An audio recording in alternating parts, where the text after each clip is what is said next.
Okay, well, luckily that was right before I pressed the button.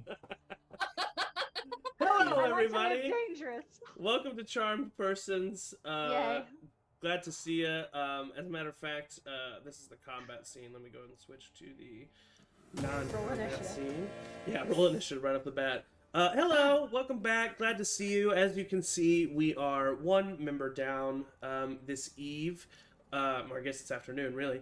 Eric is not going to be joining us, but Atticus Sparcona will be in spirit. Yeah, that's really all the housekeeping I think that needs to get out of the way. So let's, without further ado, jump right in. The Lake Peak 7 have been through quite a bit in recent days. The past week or so has been riddled with turmoil and conflict. If the world of Erubrion and all of its hazards weren't actively trying to kill the party, their inner conflict would roar to the surface. Destiny had thrown together these seven souls, but it did not ease the transition. However, despite the arguments had, the party had become a family, whether they liked it or not, which is the essence of a true family, some might say, those you are bound to despite their occasional annoyances. Their closeness made it all that much more difficult when Pharaoh Ganondel was lost to the blazing maw of Vrod, the ancient red dragon that made a cavernous mountain in the Grey Tips his home. After the first deadly encounter, the party retreated down the mountainside and were hailed by a thin young man named Willem. Despite the hostile first encounter, Willem convinced the party to follow him into a makeshift hovel in the side of the mountain, very masterfully made and carved into the stone. Inside, the party met Laszlo, a small and incredibly clever kobold who, along with Willem, was the Lake Peak Seven's biggest fan. Upon first meeting the party, a bright orb of light escaped from within Pharaoh and embedded itself within Laszlo, symbolizing Pharaoh's choice of replacement. A beautiful ceremony was then held in the elf's honor as the funeral was performed.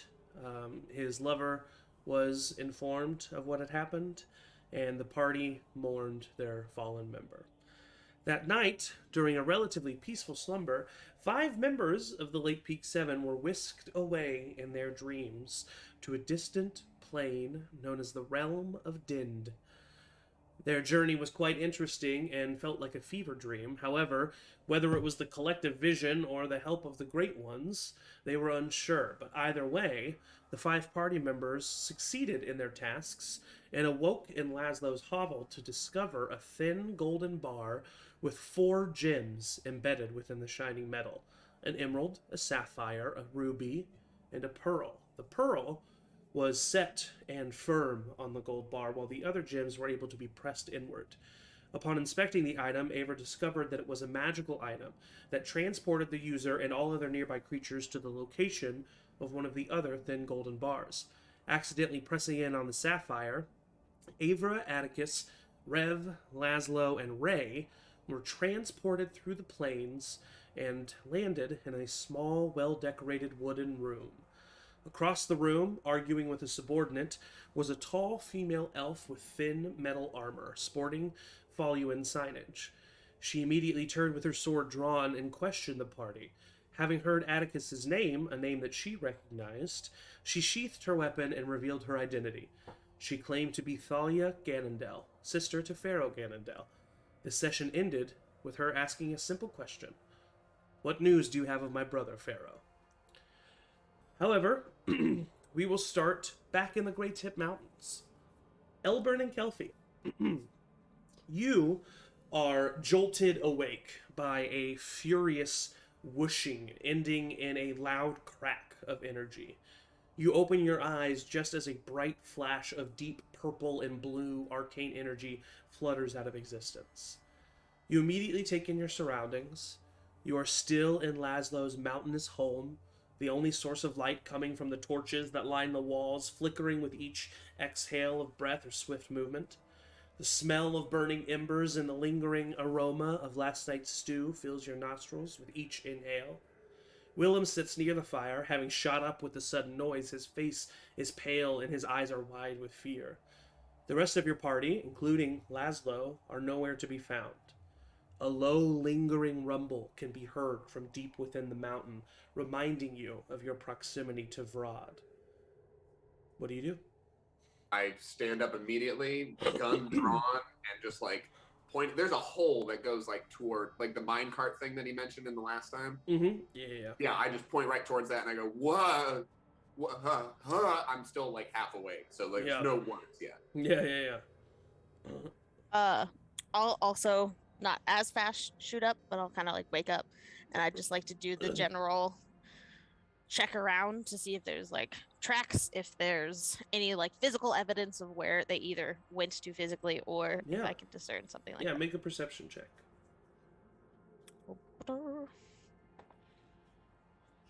That is a.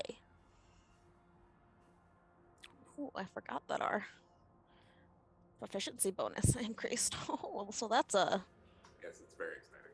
24. 24. All right, so you guys' proficiency bonus should be a 4 now, right?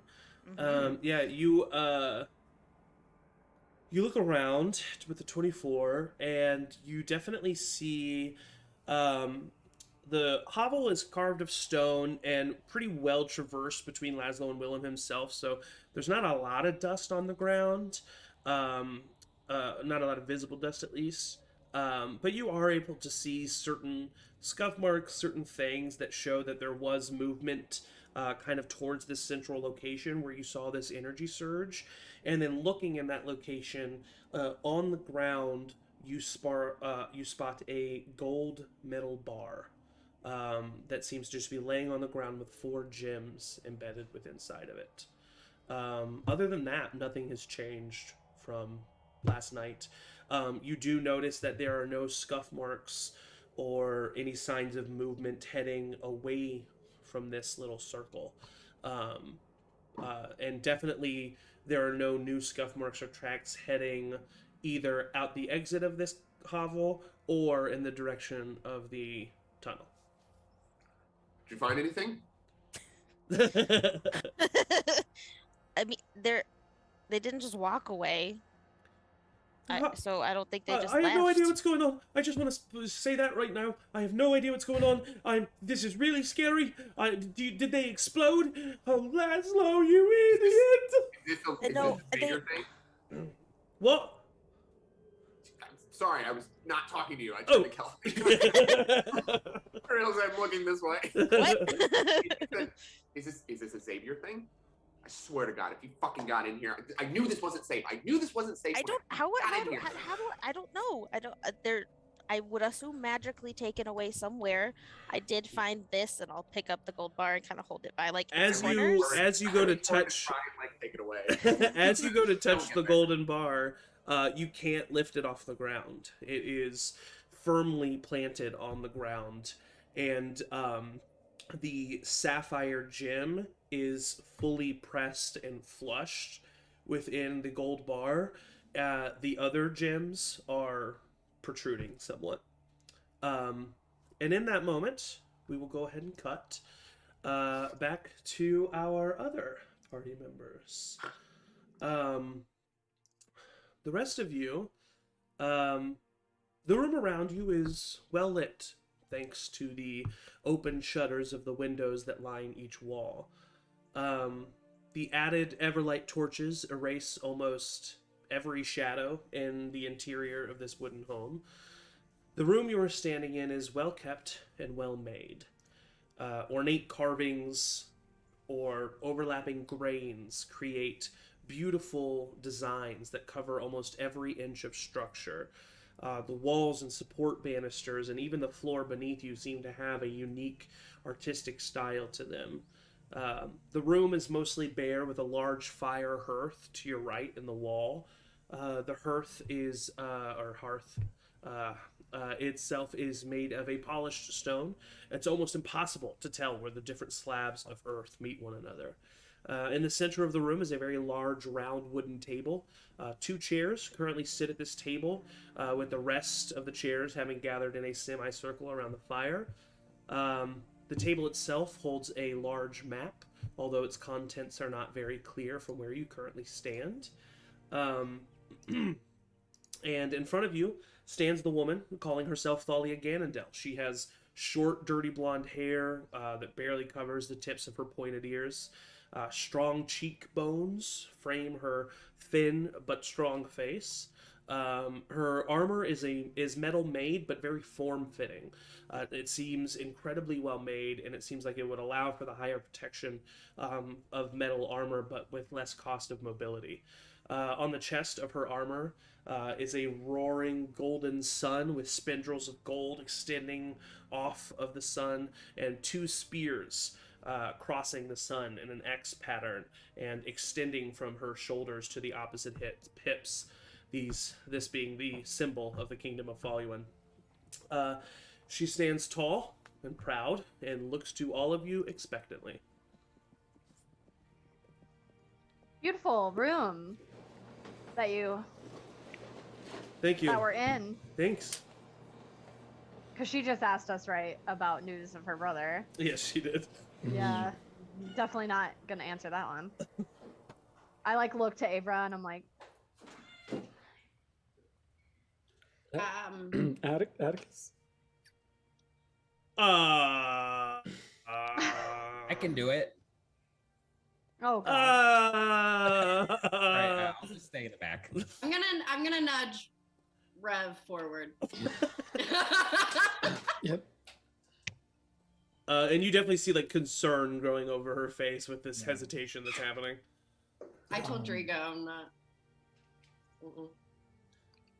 There's not a great way to tell you this, so I guess I'll just say it. I'm so sorry, but your brother's gone. He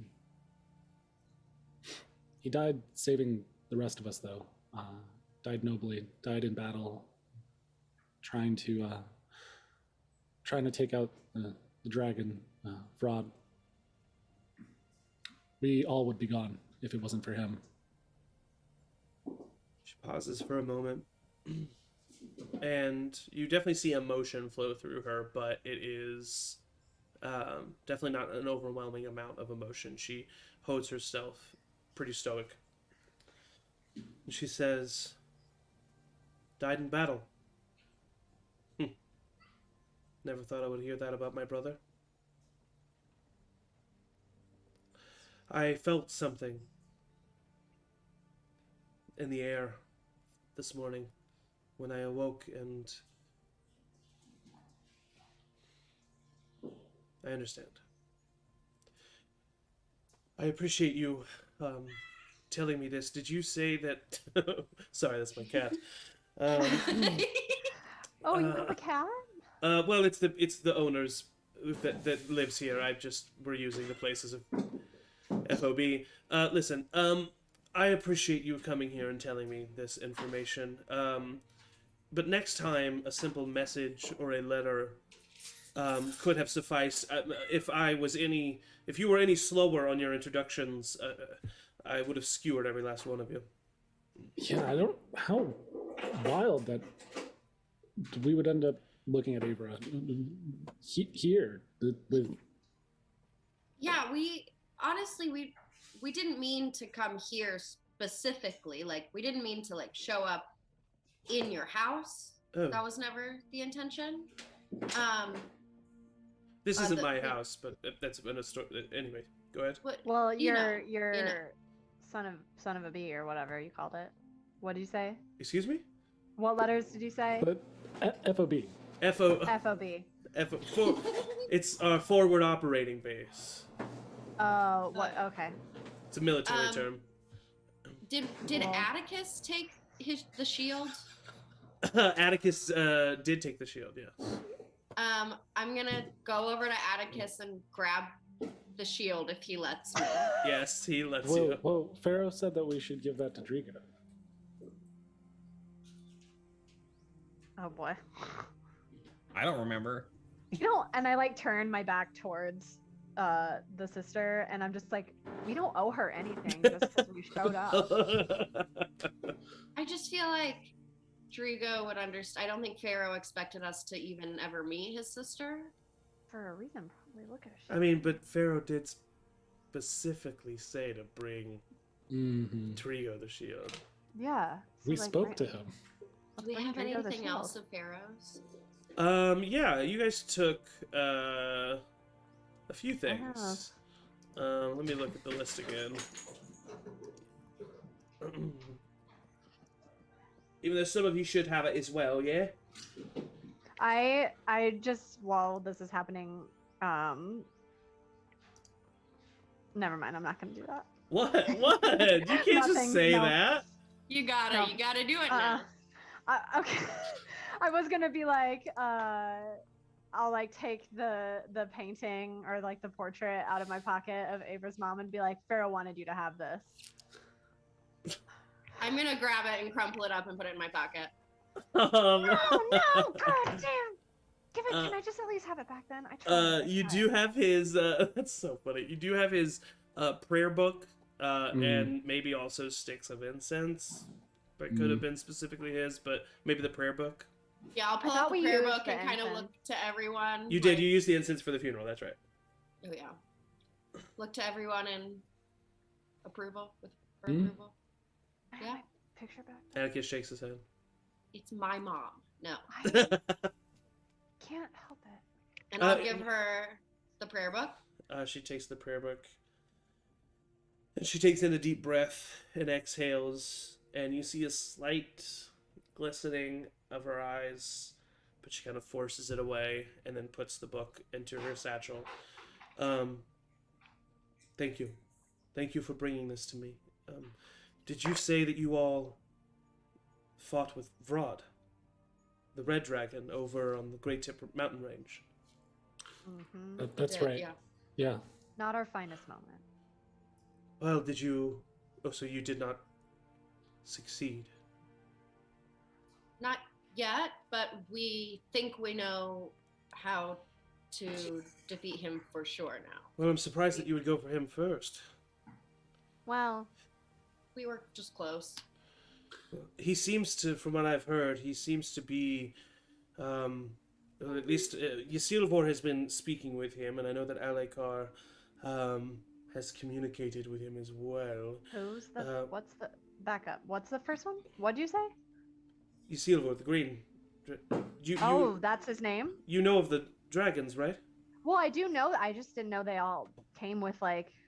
Oh, I names, figured. Like Beanie Babies or something. Well, we just have our sources, our spies that have Can you? gathered information for us. I'm just surprised that a group with the caliber of the Lake Peak 7 has not retained some of the same information. But yes, Ysilvor alright. is the green dragon.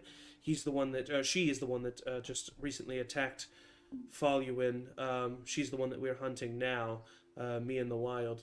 And yeah, Alekar is the blue dragon. And We met him too. Yeah. oh, did you? Hmm. We kind of just like know them as we see them. You know, we're not really like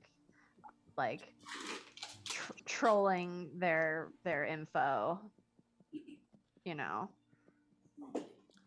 It's kinda like that in the Rindal. moment. Rindal is the white dragon, and it seems that Alekar, Ysilvor, and Rindal have been communicating with Vrod, almost reporting to him. From what we've heard from our informants, Vrod seems to be quite large, quite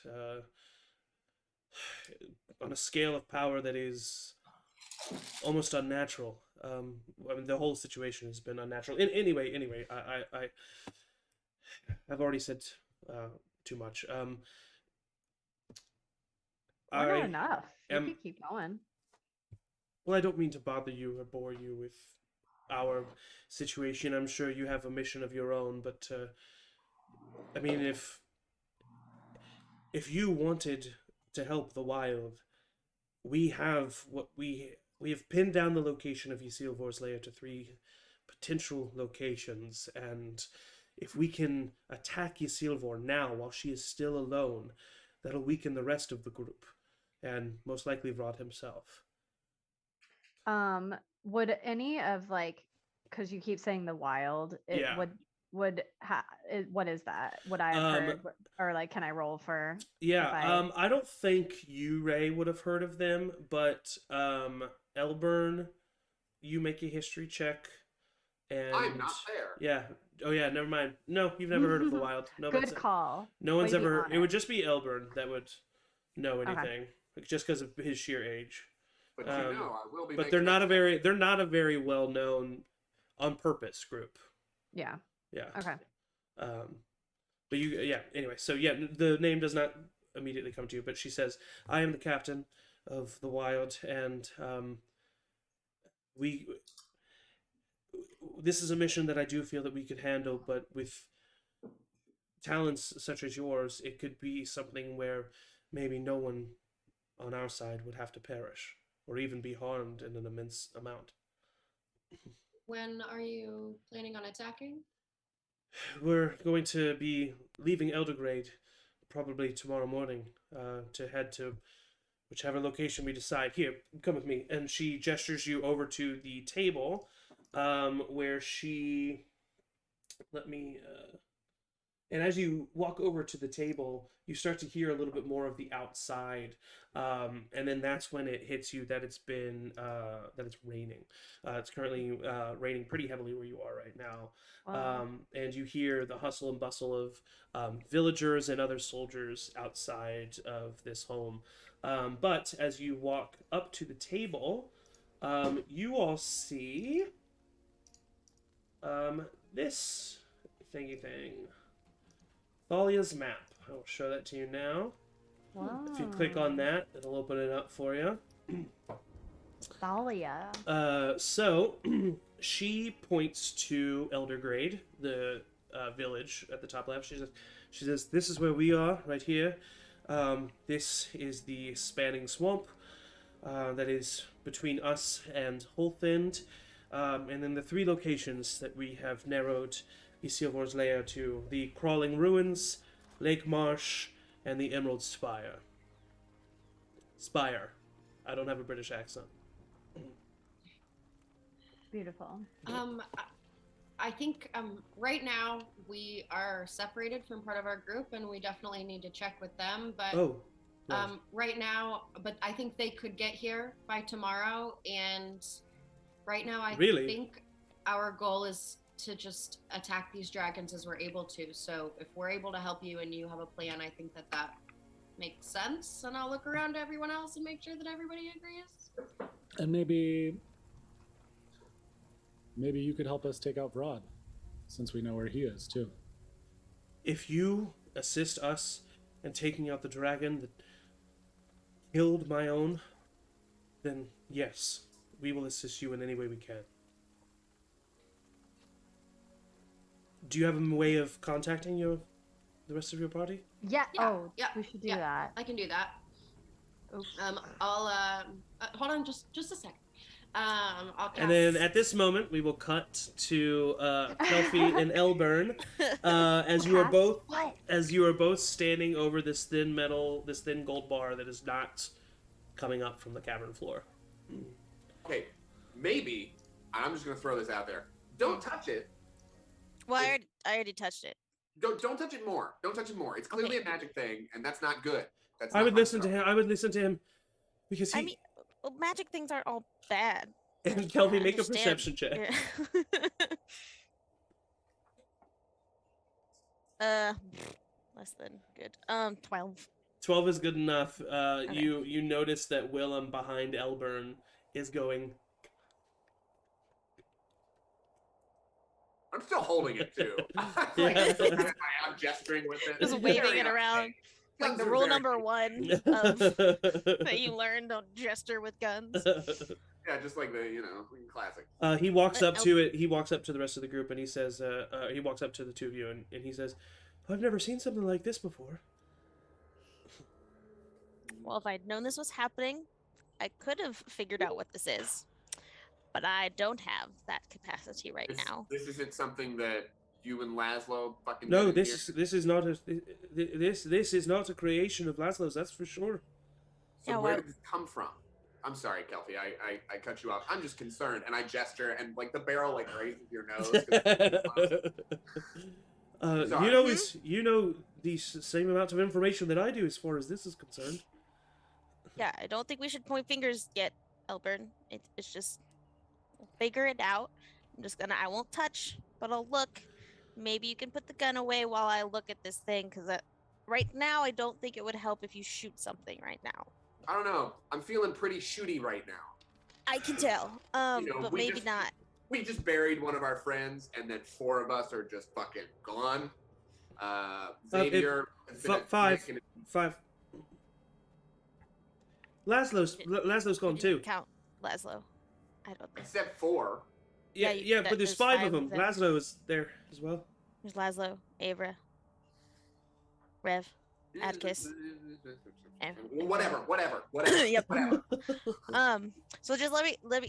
I know you don't like magical things, so I won't touch, but I'll look, and I'd like to investigate and see if I can discern something by just looking, because I didn't prepare. Roll an magic. roll an investigation check. All right, can I scry on Xavier in this moment? You sure can try. Let me roll a wisdom saving throw for him. What's a Xavier die? I would say this one. Xavier die. He gets an 8. So yes, you can. So we'll go to your investigation check here in just a second, Kofi. Sure. So, you scry on Xavier. Your vision kind of darkens for a moment, and then all of a sudden, all you see is white. As you are currently what seems to be moving at an incredibly fast speed. And as you do so, you kind of zoom in and like mist dissipates, but then you realize it's not mist dissipating, it's clouds dissipating. As you see the form of Xavier Synax currently astride a large blue scaled creature. Fucker. And he is flying. Make a perception check, pretty low DC, just to see if you can tell like where the sun is and tell what direction he's flying. God, I love this +4 proficiency. That is 24. Oh yeah, definitely. You notice that he is flying north. You notice that he's flying north east. And that is when he kind of like smirks and smiles as he shouts loudly over the rushing wind. Here we are, Aleka. Let's hit them where they began. Oh, and no! As he dives down, the clouds dissipate, and you see the large vision of the blue dragon, his wings casting a shadow over the town of Lake Peak as your scrying dissipates. I do that unabashedly in character. Come right out and go, oh God! What happened? What? Kelfie, you your investigation check, by the way, you didn't notice any discernible markings or any like labels on the device. You do notice, like I said, that the sapphire has been pushed in. You notice that the emerald and ruby could be, but are not capable of being pushed now. You also notice that the sapphire is glowing somewhat. And yeah, that's honestly all you can get from this device. Okay. So yeah, as you're looking at it, Elburn kind of comes to and says, "Oh my God." What's happening? Xavier, he's on Alucard, the blue dragon. The blue dragon, he's on the back. He's gonna attack Lake Peak. He's right there right now. He's going to attack Lake Peak. Okay, what do we do? We gotta get the fuck out of here! And in that moment, one of the two of you, I'm assuming it's going to be Kelfie, hears a familiar voice in your head.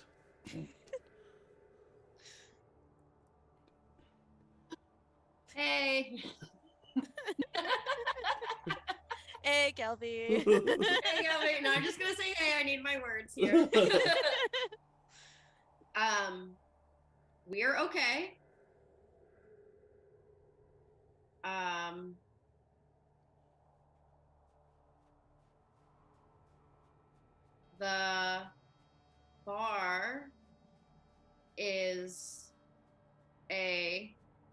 teleportation item. It's safe. We can get green dragon, touch bar tomorrow morning. You have 5 more. Oh, You would tell them which part of the Yeah, bar. I was gonna say Oh, Ray comes yeah, over yeah, and it's like, tell him which one. yeah. It was the You have 5 more. which stone was it? I don't remember. Sapphire. Sorry. The sapphire. So I would actually have said touch the sapphire tomorrow instead of the bar tomorrow. Okay, yeah. You have 5 more still.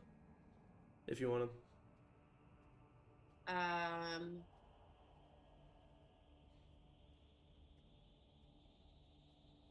Take care of Elburn. Bye. Okay, yeah. So Kelpie, you hear that in your head, and kind of like put up your hand in a gesture that Elburn is used to knowing. Like, hold on, I just received a message, I gotta respond. Hi, That's so Abra. Glad you're safe. Elburn freaking out. Can I hear this out loud? No, it's in her mind. That's what I thought. Yeah. Hildor and Blue Dragon You got the numbers. to Lake Peak.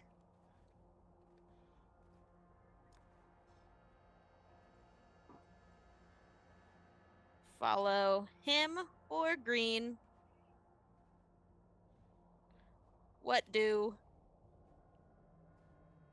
I think I have 5 more. Trying to not Elburn shooting. Oh, whoa. All right, so we'll give the follow you in party a moment to react. I Anything? would turn to everyone else and say that. Xavier and Alikar are attacking Lake Peak?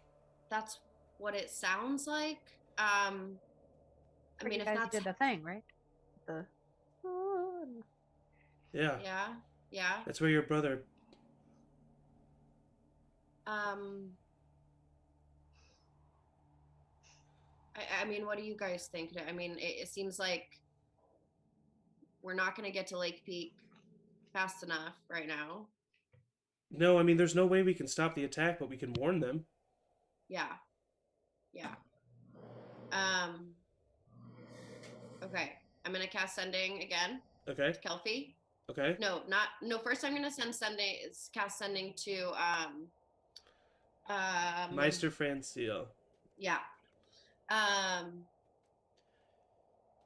And say.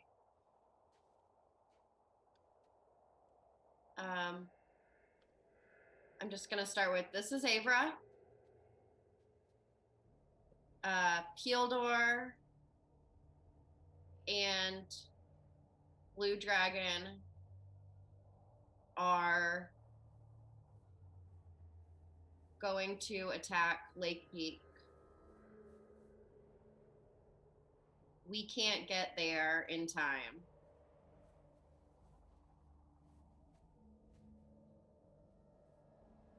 Good luck.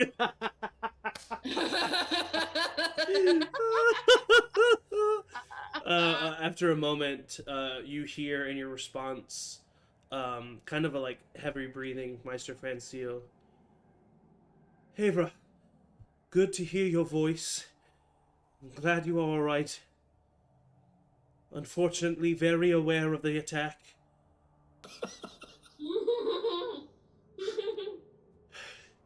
Don't fret.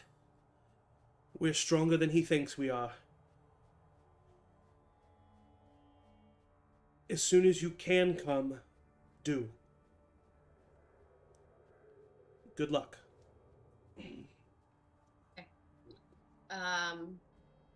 I'll let everyone in the room know that, and then I'm gonna cast sending. Oh Jesus, we're not fighting this dragon until tomorrow, right? In this moment, Kelpie, right after you responded the first time, how do you react? There you go. Okay, so Ava just sent me a message. They're okay. I guess this bar thing is like some sort of teleportation thing. That's all I got from that.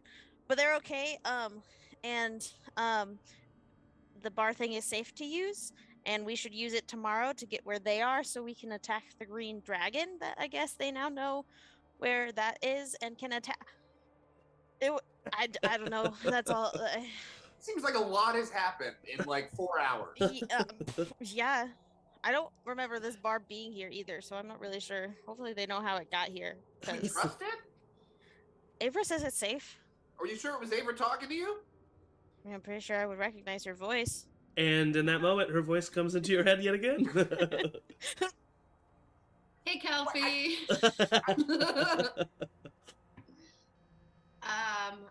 I warned Meister Francio. We can't get there to help.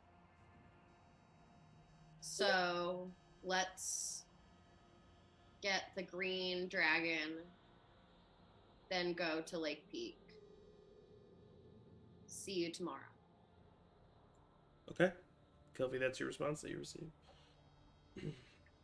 Or the message you receive. Well, what's going on? I definitely take a pace, like a couple of seconds. So I'll just be like holding up my hand as in my head. I'll respond to Avra and say, okay. Guess we'll see you in the morning.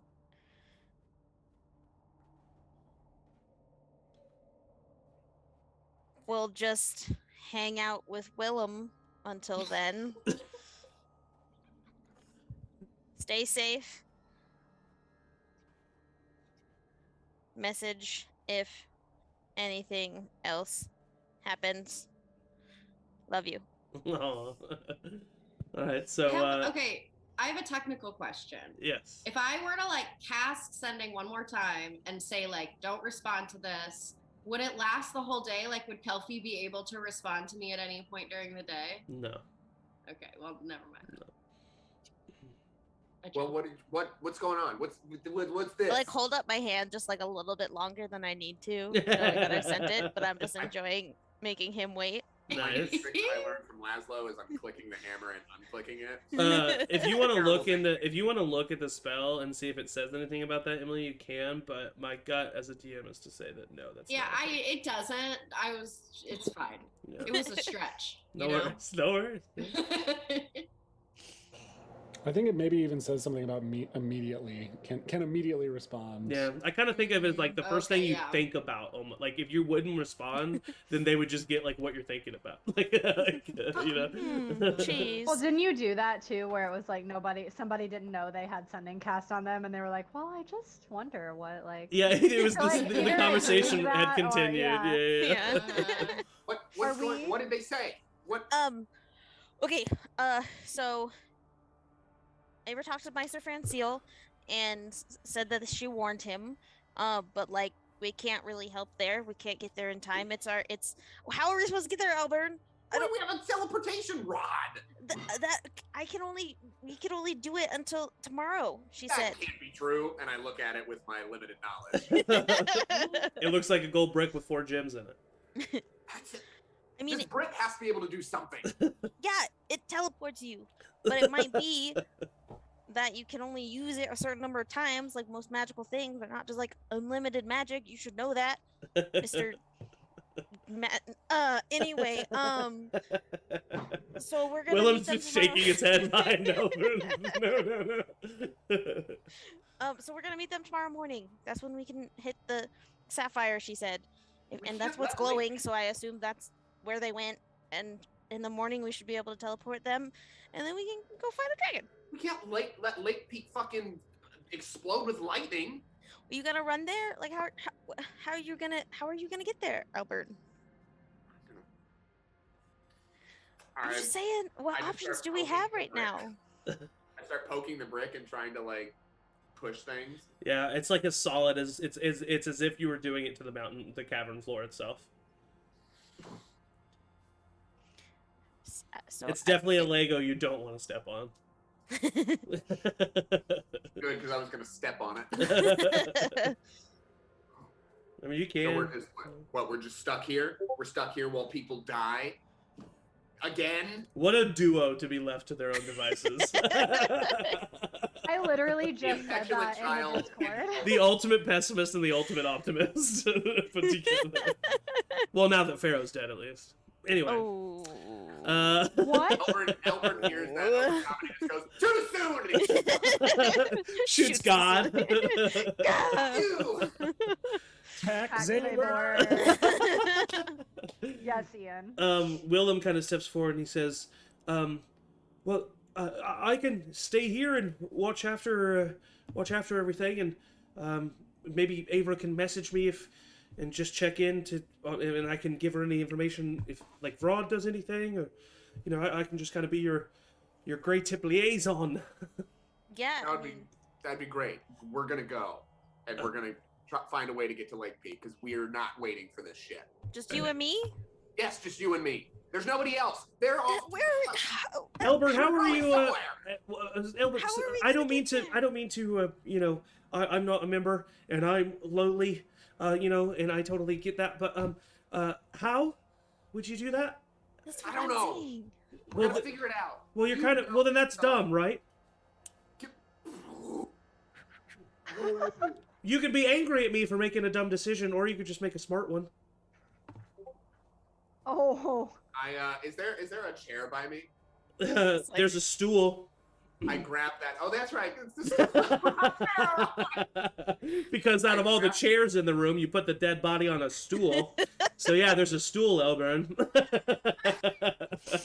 I grab the stool and just fling it against the wall as hard as I can, Oh! and You're just probably like right. scream. And then I turn to Kelpie and I go, "You teleported to the Feywild, didn't you? Can't Sam do anything about this? Your fucking puppy captor." It's okay, Sam. It doesn't mean anything. How is going to the Feywild gonna do anything? I don't know. I don't This have the space spells like time Avra bullshit. of teleportation. We only have this brick. We have the mine shaft, but that doesn't take us to Lake Peak. That takes us probably not to where we want to go, to the Vanguards. So I think we should just hang out. We can just, I don't know, play a game. What kind of game do you think would make me feel better when people are getting murdered? The sit in silence game. I grab the nearest chair and throw it against the wall. And while Okay. we may always wonder what happens on this night between Albert and Kelpie, that's a one shot for another time. As we turn back to the group within Voluin, as you have just received your last response from Kelpie, Avra. Okay, they should be here in the morning. What can we do to help you prepare in the meantime? Right. Well, I guess first and foremost, you can help us maybe determine where exactly Isilvor might be staying. I can Sick on it. tell you pretty certainly tomorrow. I got Wonderful. Yeah, Ray, do you want to like take a look at the map and see what you can determine? Absolutely. I immediately like push past her and I'm like, I got this. This Make is a my jam, make a babe. nature check at advantage for me as you're kind of looking over this map here. Nature check at advantage. Oh shit, yes. 22. Just at a first glance, you definitely know that this is you understand why this is the area that the Green Dragon has chosen to stay in. The swampy, heavy water-filled, soaked land has definitely the perfect environment for a green dragon.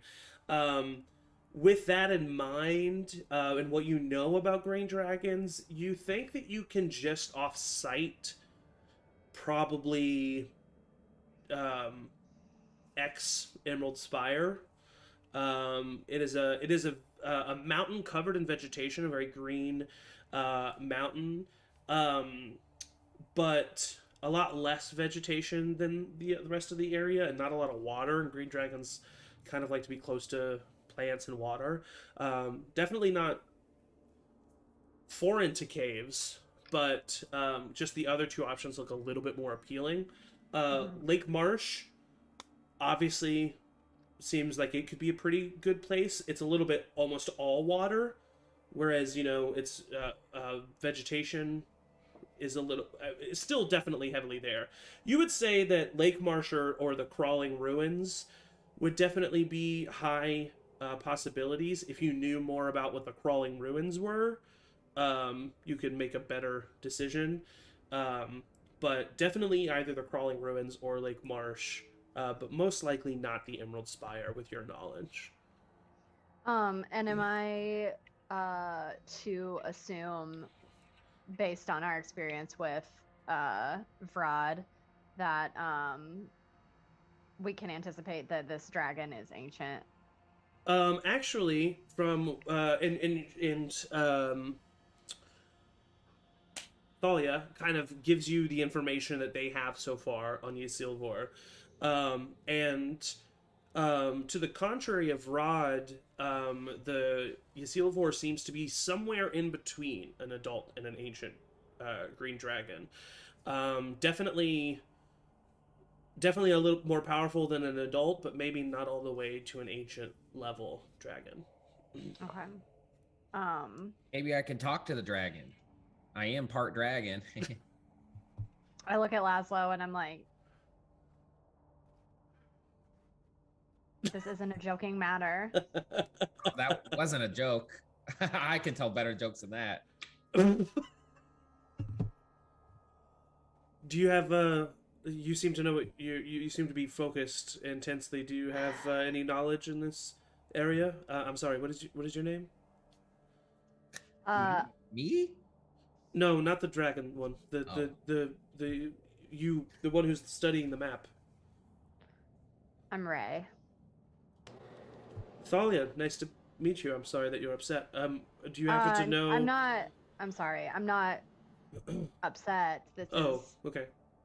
It's just we have another, like, we just have so many problems. I understand. We just have so many problems, Thalia, and like. I understand. If you are not, if you and your group are not able to assist us, I do understand. No, we are. The wild can. It's just been a rough time of it. I understand, but And I feel you'd be surprised as to what you could accomplish with the Drim and the Vilgala on your side. the what and the who? Okay, describe to me. Tell me about, like, hey, you guys, and I just like look over to my party and I'm like, I have questions. Do you have questions?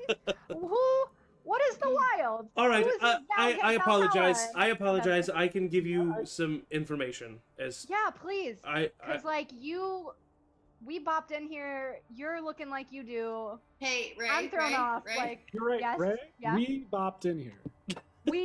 That's what I said. I said we bopped in here. Let's just, everybody, hey, can we all just, is there enough chairs in this room? Can we all sit down for a second? Thalia, do you have like Oh, some tea? Could we have tea and a Thalia, snack? Thalia points to Rev as he's saying that, and to Ava too, and she says, "Oh, you all have definitely traveled with Pharaoh. Listen, I will tell you everything. It's fine. I am captain of the Wild. The Wild is a elite group of soldiers that work underneath the direct." Everybody. The Wild is an elite group of soldiers that work under the direct command of the King of Faluan himself, King Moran, and We are made up of the Drim and the Vingala. I, as captain, am a member of both. Well, to kind of show you who we are, it would be easier to just to tell you who we are. It would be easier just to show you. So if you could follow me outside, Absolutely will. and she leads you through this house, and it is a house. This is definitely what seems to be a home, a manor of some sort. And as she's walking through, she says, "This is the mayor of Eldegrade. This is his home. He has generously bequeathed it to us while we make our stay here to prepare for the attack." And she goes and she opens up the door. And actually, let me get the rain coming back. Get the rain. Get the rain coming back. Let the rain Um, fall down. And as the door Thank you, opens, Angie. the rain gets even louder. And all of you are almost taken aback by the sight that you see. Right in front of this manor, in the like kind of muddy road, you see 3 members of the Wild, kind of station guard. They're all 3 upon their steeds. They have the same kind of metal armor that Thalia has. Thin, like iron made armor, but thin and form fitting, to seem to kind of like help with their movement. It's made up of various plates that are tied together to just kind of give it more mobility. But what takes you aback is their steeds. Each of them are riding on all 4s. They're about 6.5, 7 feet tall, about 10 feet, 12 feet long. These giant wolf-like creatures. They have very dark furs, thick and coarse. They have 2 long, poofy tails that seem to move independently of one another or in synchronization, depending on the moment. Another very noticeable difference between these creatures and the dire wolves that you've seen before. Their spines kind of protrude slightly out of their back. Not the bones themselves, but it creates a ridge along their back that even some of the beasts that you see have different fur patterns, different colored fur patterns that goes along that ridge. And the ridge is everywhere along the back, except there's a little space in the middle, right where the rider places themselves. And the other major difference is their eyes. These creatures have pupilless, solid color eyes. And they are majestic and large. And on either side of these 2 are 2 other members of what seems to be the Wild. And they are wearing dark leather armor, with a hand crossbow at their side and a short sword on the other. And they both nod towards Thalia. Thalia looks to the 2 of them and she says, "The 2 of you, will you please do a perimeter check and just report back to me?" And the 2 of them touch the symbol. The symbol on the riders and on Thalia, it's like a very large symbol on her chest. The symbol on the 2 leather armored individuals is kind of like on their shoulder and is smaller. They put their hands on this symbol and they say, "Who speaks Elvish?" Bro, Ray, I don't. Rev, I don't. Sorry. Ray, Rev, and I do, but I'm not there. yeah. I Yeah. don't. Just so you know. Ray, Rev, Avra, you would all notice when she said the Drim and the Vingala. Drim is the Elvish word for flight, and Vingala translates roughly to wolf whisperer. So the Vingala seem to be these people astride these wolves, and the Drim come forward and place their hands on the symbol, and 2 large sets of wings protrude from their back. Big, large feathered wings that seem to be like falcon or eagle inspired wings. And they both immediately, with one flap, raise themselves and start soaring high above and then begin to circle around the village itself, even as the rain begins to fall.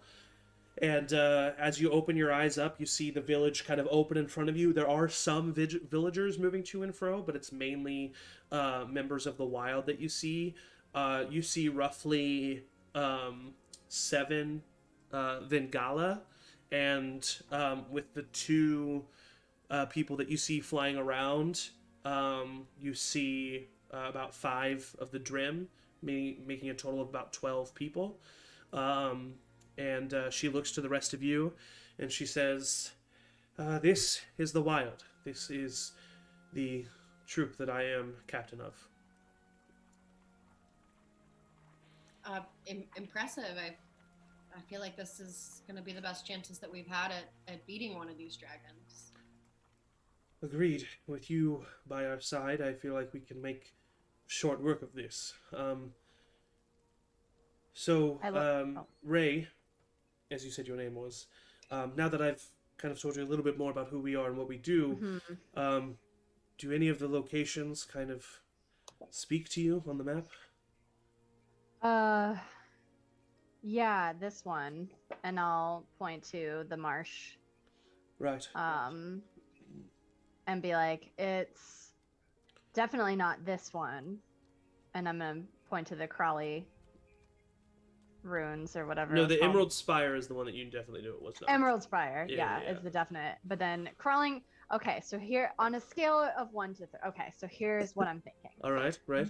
Number 1, marsh. Number 2, crawling ruins. Number 3 / let's not even try, spire. Really, we were thinking that the Emerald Spire, just because of its similarity to the Great Tips Mountains, was going to be something that was a good option. But I appreciate other opinions. You are Pharaoh's sister. Yes. Wow.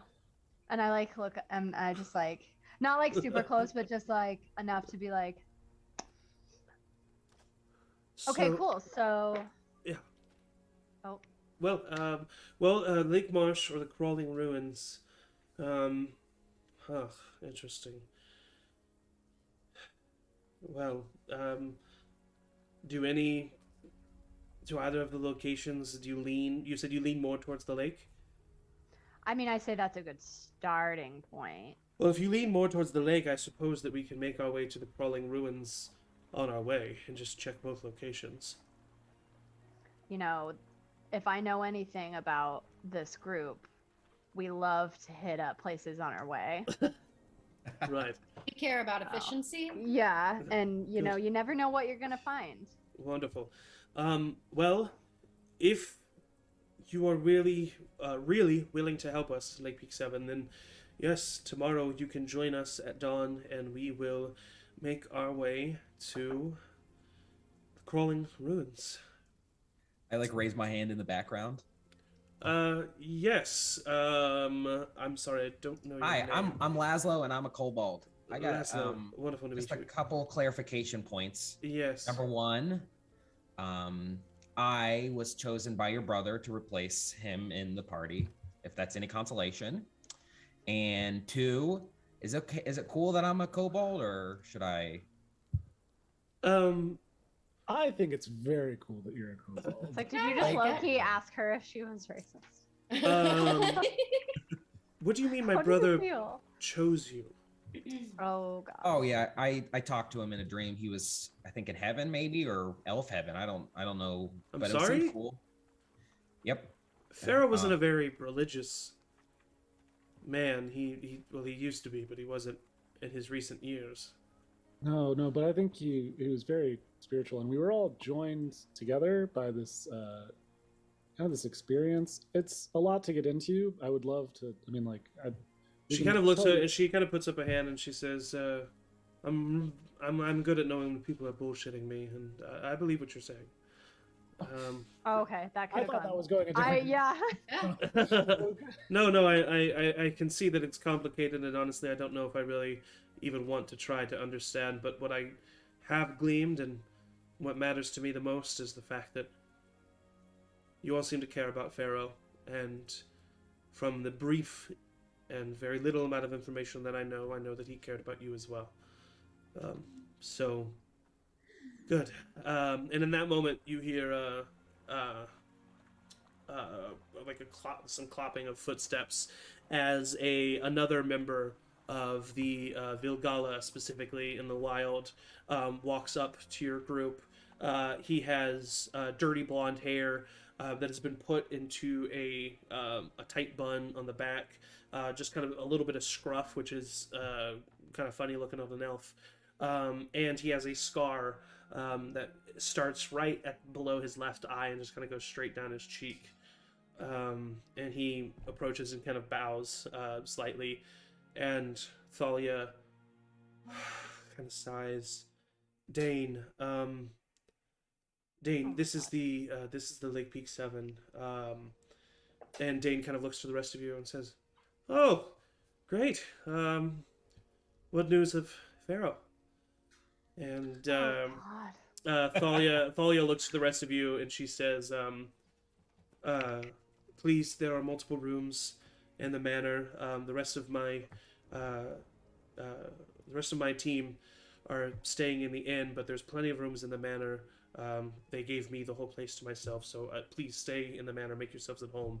I will be downstairs in the main room at dinner if you would like to discuss more. And then at dawn we leave. But for right now, if you'll excuse me." And she kind of pulls Dane away, and Dane just kind of like nods to you, and the two of them kind of like talk to each other as they enter the house. And Pharaoh was pretty open with himself, so for any of you who would remember, you remember that Pharaoh had two siblings, Thalia Ganondel and Dane Ganondel, his sister and his brother. So that is who she is talking to as she kind of walks away. And yeah, you're standing underneath an awning as the rain continues to pour. Everybody else is kind of looking at you. There are the three Vilgala in front of you. There's some Drim walking to and fro. The villagers are mostly kind of staying in their huts, or in their houses, I should say. But yeah, that's what you got going on right now. Are all the people, like Drim Vingala and the villagers themselves, all elvish? The villagers are not, but all of the wild are.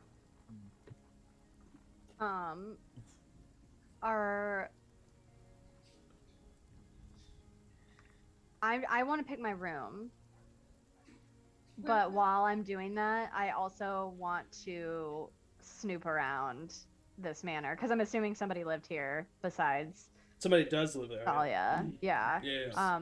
So I want to definitely do some horde snooping. Okay. Yeah. Yeah. Ray walks inside, starts snooping. What are the rest of you doing? Atticus says, "I'm really tired. I'll see you guys." God. Another one. I'll see you guys in the morning, or maybe at dinner. Maybe, I don't know. Oh man, this is crazy, huh? And then he goes inside. I do have a question for you later, Atticus. Bye. Yeah. I do think that we should all take this opportunity to get a little bit of rest if we can, but I might go see if maybe we can get some healing potions or magic items or something. The party fund is a little heavy right now. Yeah, literally. Literally. Yeah.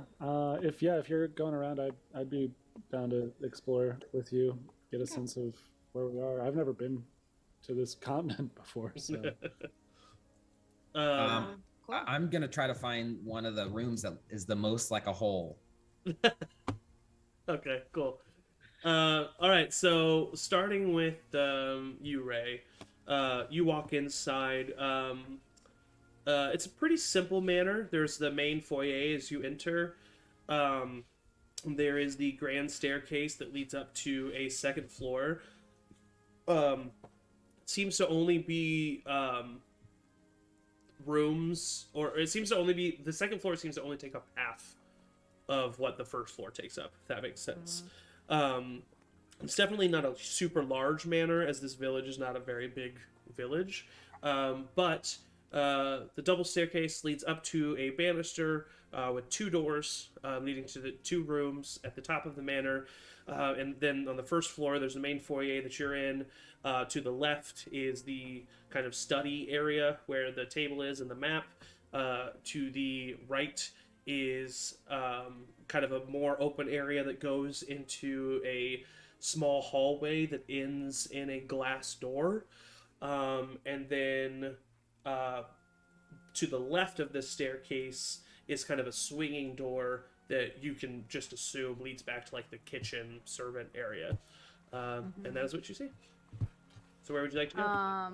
100% checking out that glass door. Yeah, so it's not as ominous as it sounds. As you get closer, you walk down the small hallway, look in the glass door, and as soon as you peer in, then as you open the glass door, it is a very quaint greenhouse that is attached to this manor. Seems to be dying somewhat. Seems to be that ever since the wild took over, no one has really been assigned to keeping the greenhouse going. So you kind of reach down and touch one of the wilting lilies that are in this greenhouse.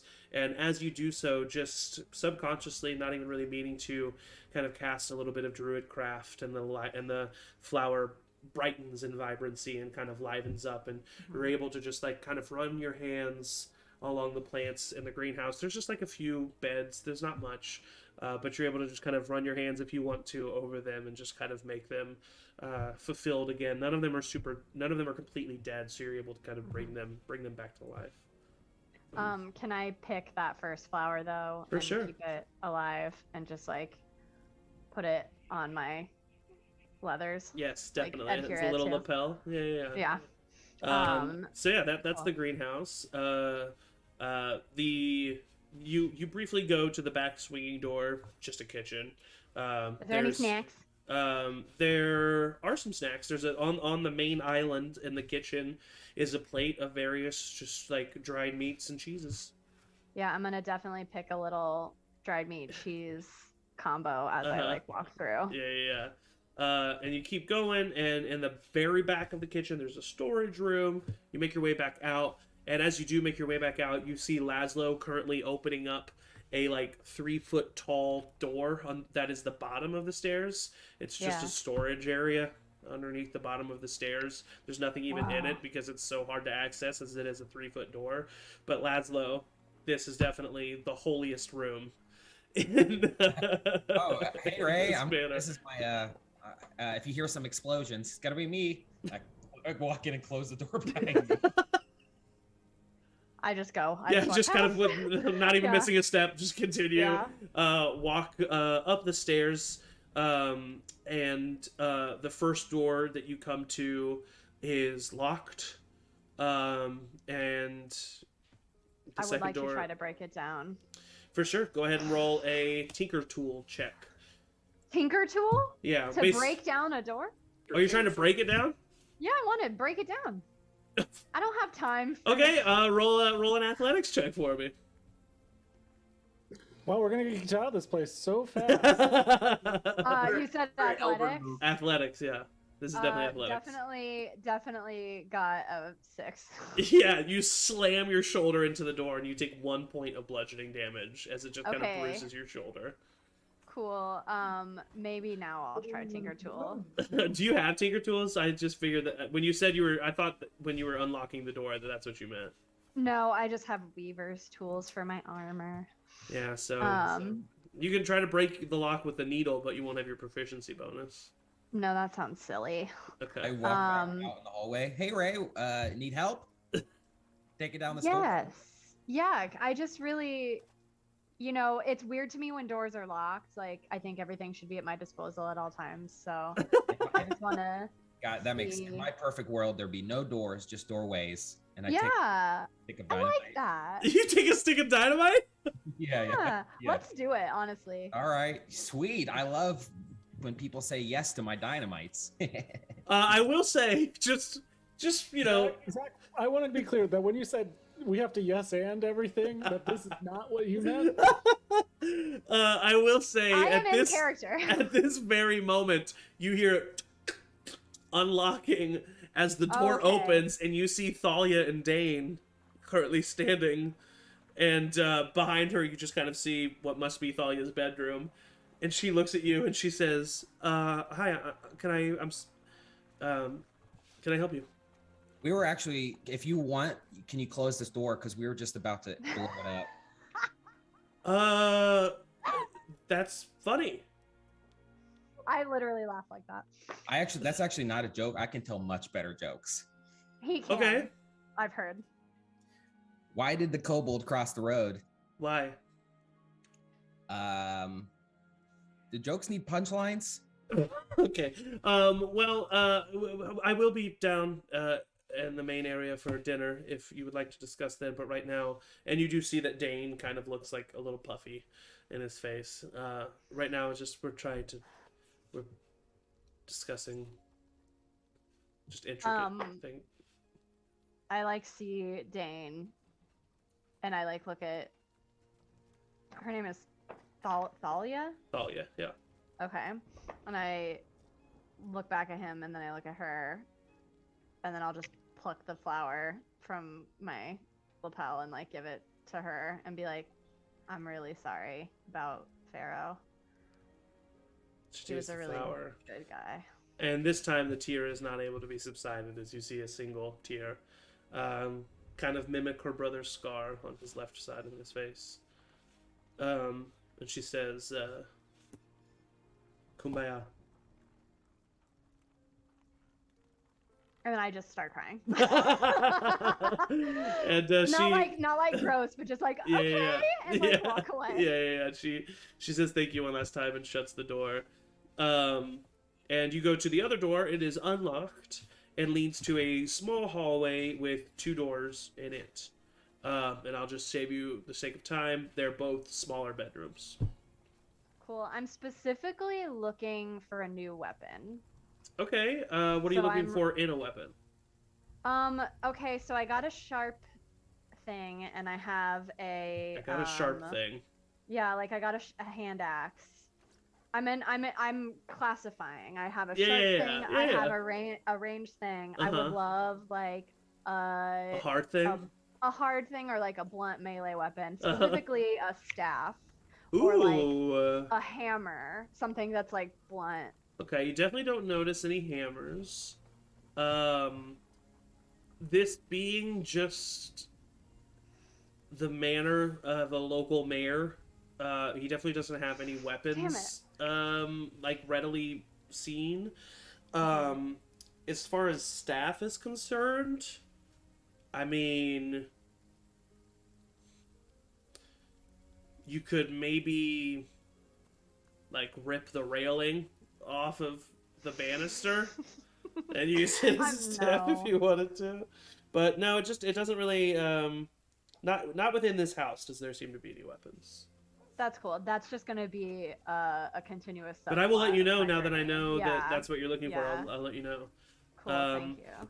Yeah. So Emily and or Abra and Rev, the 2 of you, kind of start making your way.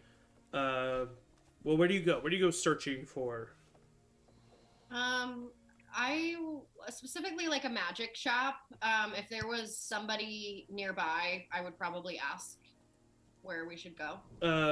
You walk up to one of the nearest Vilgala, and their large creature kind of like looks over at you, and just their sheer size is definitely awe-inspiring. And he kind of looks down at you. Hi, can I help you? Yeah. Is there a magic shop nearby or something of that sort? No, it's a pretty small town. Okay. Well, what kind of shops are there? Is there anything that might help us tomorrow that we could go get? I don't think you're gonna find anything in this village that will help you defeat a dragon. No. What about a bookstore? Nope. Just like a general goods. Yeah, there's a general goods store. Yeah. Sure. Yeah, we'll check it out. All right. Yeah, it's just it's the last building on the right down this main strip. Thank you. Anything else interesting like in this town? Like what? Well- What do you? Well, we're you- pretty interesting. Right. Yeah, that's what I'm asking. Yeah. So like, I don't know. What do you guys do for fun? Well, and he kind of like rubs the scruff on the side of his big guy's neck, and the creature kind of like leans into it, and he says, "Well, we usually spend most of our free time hunting and training, and right now we're looking to kill a dragon, aren't we, bud?" He kind of rubs his mane, and the creature leans into it and shakes his fur, and then kind of just waves on the side of him. Does he have a name? She's gonna ask. Yeah. Yeah, this is Thunder. Thunder. We have a friend coming tomorrow who's coming with us who's going to be very interested in thunder. Oh, really? Oh yeah. All right. Well, my name's Taysar, so it's nice to meet you. Nice. I'm Abra. Nice to meet you. Nice to meet you, Thunder. Nice to meet you, Thunder. Thunder kind of looks back, and now that he finally like fully faces you, you see that the eye that you had not seen, he has bright green eyes, pupilless, like I described the rest of them. Except his other eye, there's a big scar, and he's missing that one. But he doesn't change him from kind of like smiling in a wolfish smile with his tongue falling Oh. slightly out. He has dark brown fur all over the rest of him.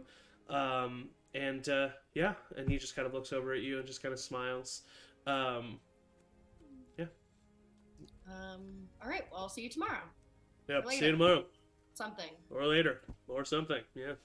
Yep. All right. Let's go. All right. And the two of you walk to the general goods store. Yep. Huh? Okay, so you walk down the end of the strip, kind of passing the various villagers that you see. Like I said, there's not really a lot of them out. It seems to be that everybody's kind of just keeping their distance from the wild. Not that they seem to be afraid of the wild by any means, but it's just, you know, not necessarily something that they're used to. So you step up and you see that the shop has a small sign on it that just says Palm Leaf General Goods Store, and you walk in and you see this kind of this portly man, halfling man, bald, completely bald, with a big mustache. And he has an apron on and a rolled up kind of green tunic. And he's currently stocking one of his shelves, and he turns and he looks at you. Oh, hey, how you doing there? Hi. We're doing well, thanks. Yeah, We're good, all right. Just looking. Okay. For now.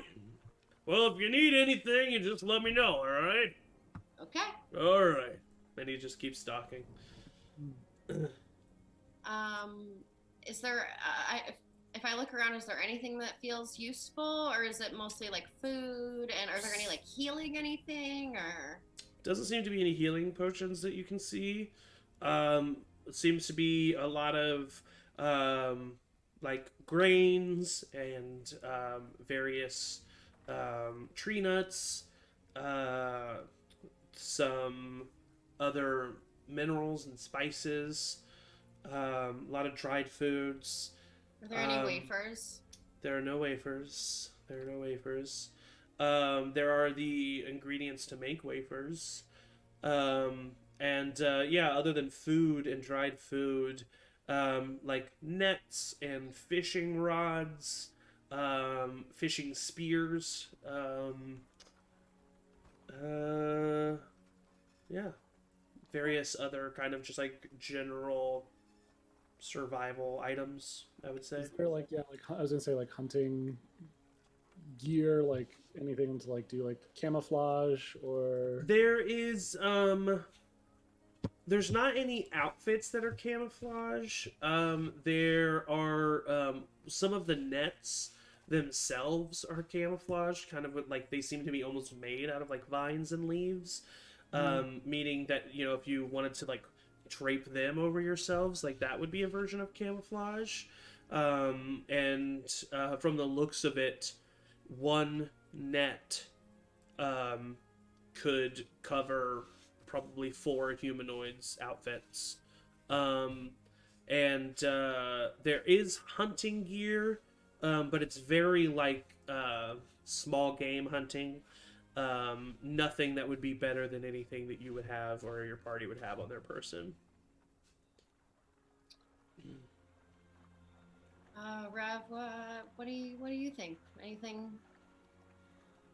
I mean, like I've got the the cloak that hides me pretty well. Maybe it would be good for some of the other rest of us to have stuff that we can kind of drape over ourselves to make us a little bit more sneaky. Yeah, maybe just get one, and then we've got it if we need it. Sure. Yeah. Something to Yeah. cloak around us if we're going on a stealth mission. Cool.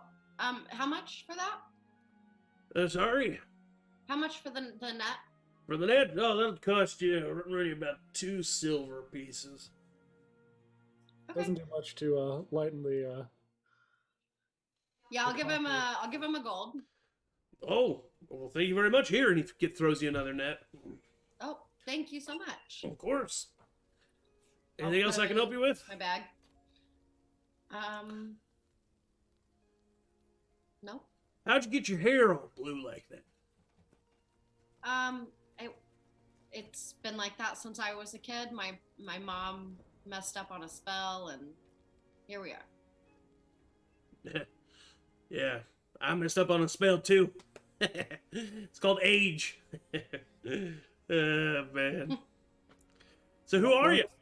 Longest spell of them all. Yeah, that's right. Yeah, Takes a really long time to cast. I don't know anything about that shit. We're part of the Lake Peak 7. I don't know if you've heard of us, but No, I haven't. okay. Cool. We're gonna try to kill that dragon. Really? Are you members of the Wild? No, but we're looking to help him out. Oh, all right. Well, good luck. You too. Thank you. Yeah. What was your name? My name? Palm leaf. It says it right on the sign. Yeah. Oh, yeah. Yeah. I didn't know if that was like a moniker or you know like. Nah, I'm just kidding. My name ain't Palm Leaf. Wouldn't that be crazy? Oh, man. My name's Rev. Now, see, that's crazy. Why's that crazy? My name's Rev. All right, you fucking with me? No, that's really Yeah. Rev. Rev and Rev. Really? Yeah. Well, my name's not Amber. I'm just messing with you. What? What? What? All right. Can We'll I? see. I'm gonna use my true sight ability on this guy. You use True Sight on him? Yeah. It was Alright, just so trying you- to like slowly back toward the door. So you activate True Sight, and you look at this guy, and he seems to appear just the same way that he would appear to you, except on his head, right above it, you just see a glowing metal, almost like metal circle that's hollow in the middle and seems to be giving off a little bit of light. Like a halo. Yeah, like a halo.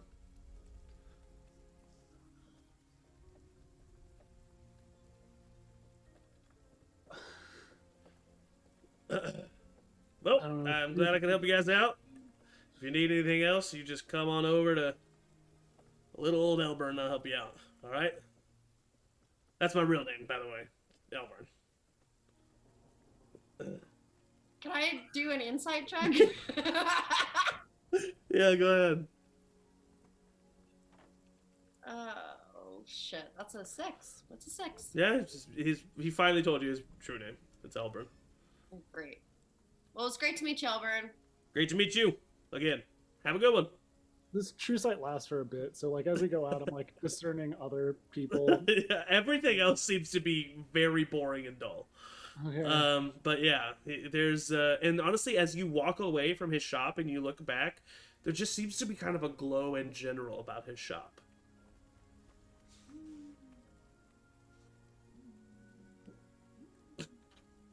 I try to like communicate that to Abra, but it's like, Yeah. okay, so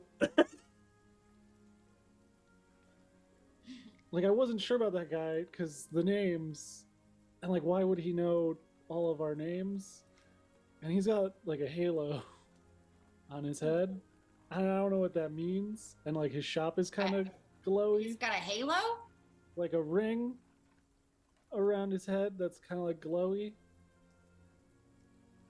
Well, I mean, I could go. I could do like a detect magic. I could go back and just, but I don't want to touch him. I don't know. Are you concerned or? No, just confused. But I feel like that a lot. Well, Sometimes around magic. So well, hold on. Let me see. I'm gonna go back to his shop, but just Okay. outside, Uh-huh. and touch the outside of the building Okay. and cast detect magic. You cast detect magic. You get a ping of divination magic off of this small shop. I'll tell that to Rev. Can I do like an Arcana check or something to see like why, if I can think of any reasons why that would be? Reasons why you could think of millions. yeah, me as like from my thieves background was like, maybe he's just using this as like a method to like tell if people are stealing. There's that is definitely an option as to why this would be doing that. That makes sense. That's fair. He said he didn't know anything about magic, so I'm. He very specifically said he didn't know anything about magic, which is like, why would someone randomly just say that? Anyways. Maybe someone else cast the spell for him? I don't know. Do you want to go ask? Him? Yeah. You do know that Atticus would have the ability to determine if this guy was a certain type of thing. Yeah. Um. I don't know if he's just. I don't know. He seems like he's not doing anybody harm, and He kind of Maybe we gives can he just, kind of gives me the same vibes that I give myself. You know, he's like a chill dude. yeah, I think maybe we just let him be. I don't want to like Okay. I don't know. We all. Yeah, I have mean, and honestly, like, when if we had a day to like rest? a simple Yeah. life here. Like I don't want to unroot him. Yeah, I mean, It's let's so go nice of you, take a man. nap. You've really When's the grown. last time you took a nap? Yeah, it's been a while since. I just woke up from one. Yeah, you get carried around all day, bud. That's kind of nice for you, huh? Yeah, I'm pretty tired. I think we're gonna go back to sleep. Yeah. I know, buddy. So the two of you make your way back to the manor, where you find Laszlo and Ray making their way through the manor, finding rooms. Laszlo is doing something underneath the stairs. We're not sure what. But Angie, for the sake of brevity, we'll say that you guys have a nice dinner, a nice night, and we'll go ahead and take a small little bio break now and come back in the next morning with the party reuniting with one another. So go ahead and get some hydration, get some food in you, get some stretching done, and we will be right back. So don't go anywhere, okay? Bye. But not.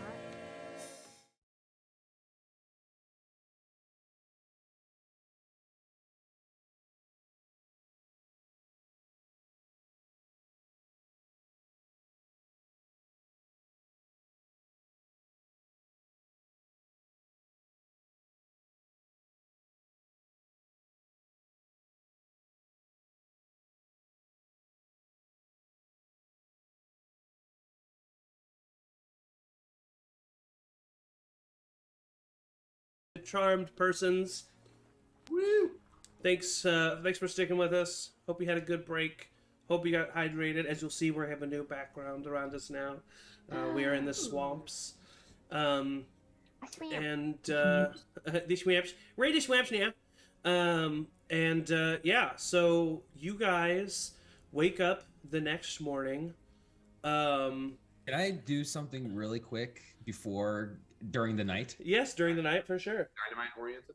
I would like to spend as much time as possible trying to create a hammer or a quarterstaff for Ray, if I can. Aww. Best friends. We're gonna be best friends. Pharaoh was cool, but we're gonna be best friends. That's adorable. I will say you're pretty smart, Laszlo. You, even though Ray spoke about both, you would know that the staff would be a much more versatile weapon for her, especially at the from the back of Tiny. It's got more length to it, stuff like that. So you decide to make her a quarter staff, yeah. You what's the ability again? I have Tinker's tools. You have Tinker's that I tools. use. What's the ability that you did to make the other to make the? I thought you had an ability to make a weapon.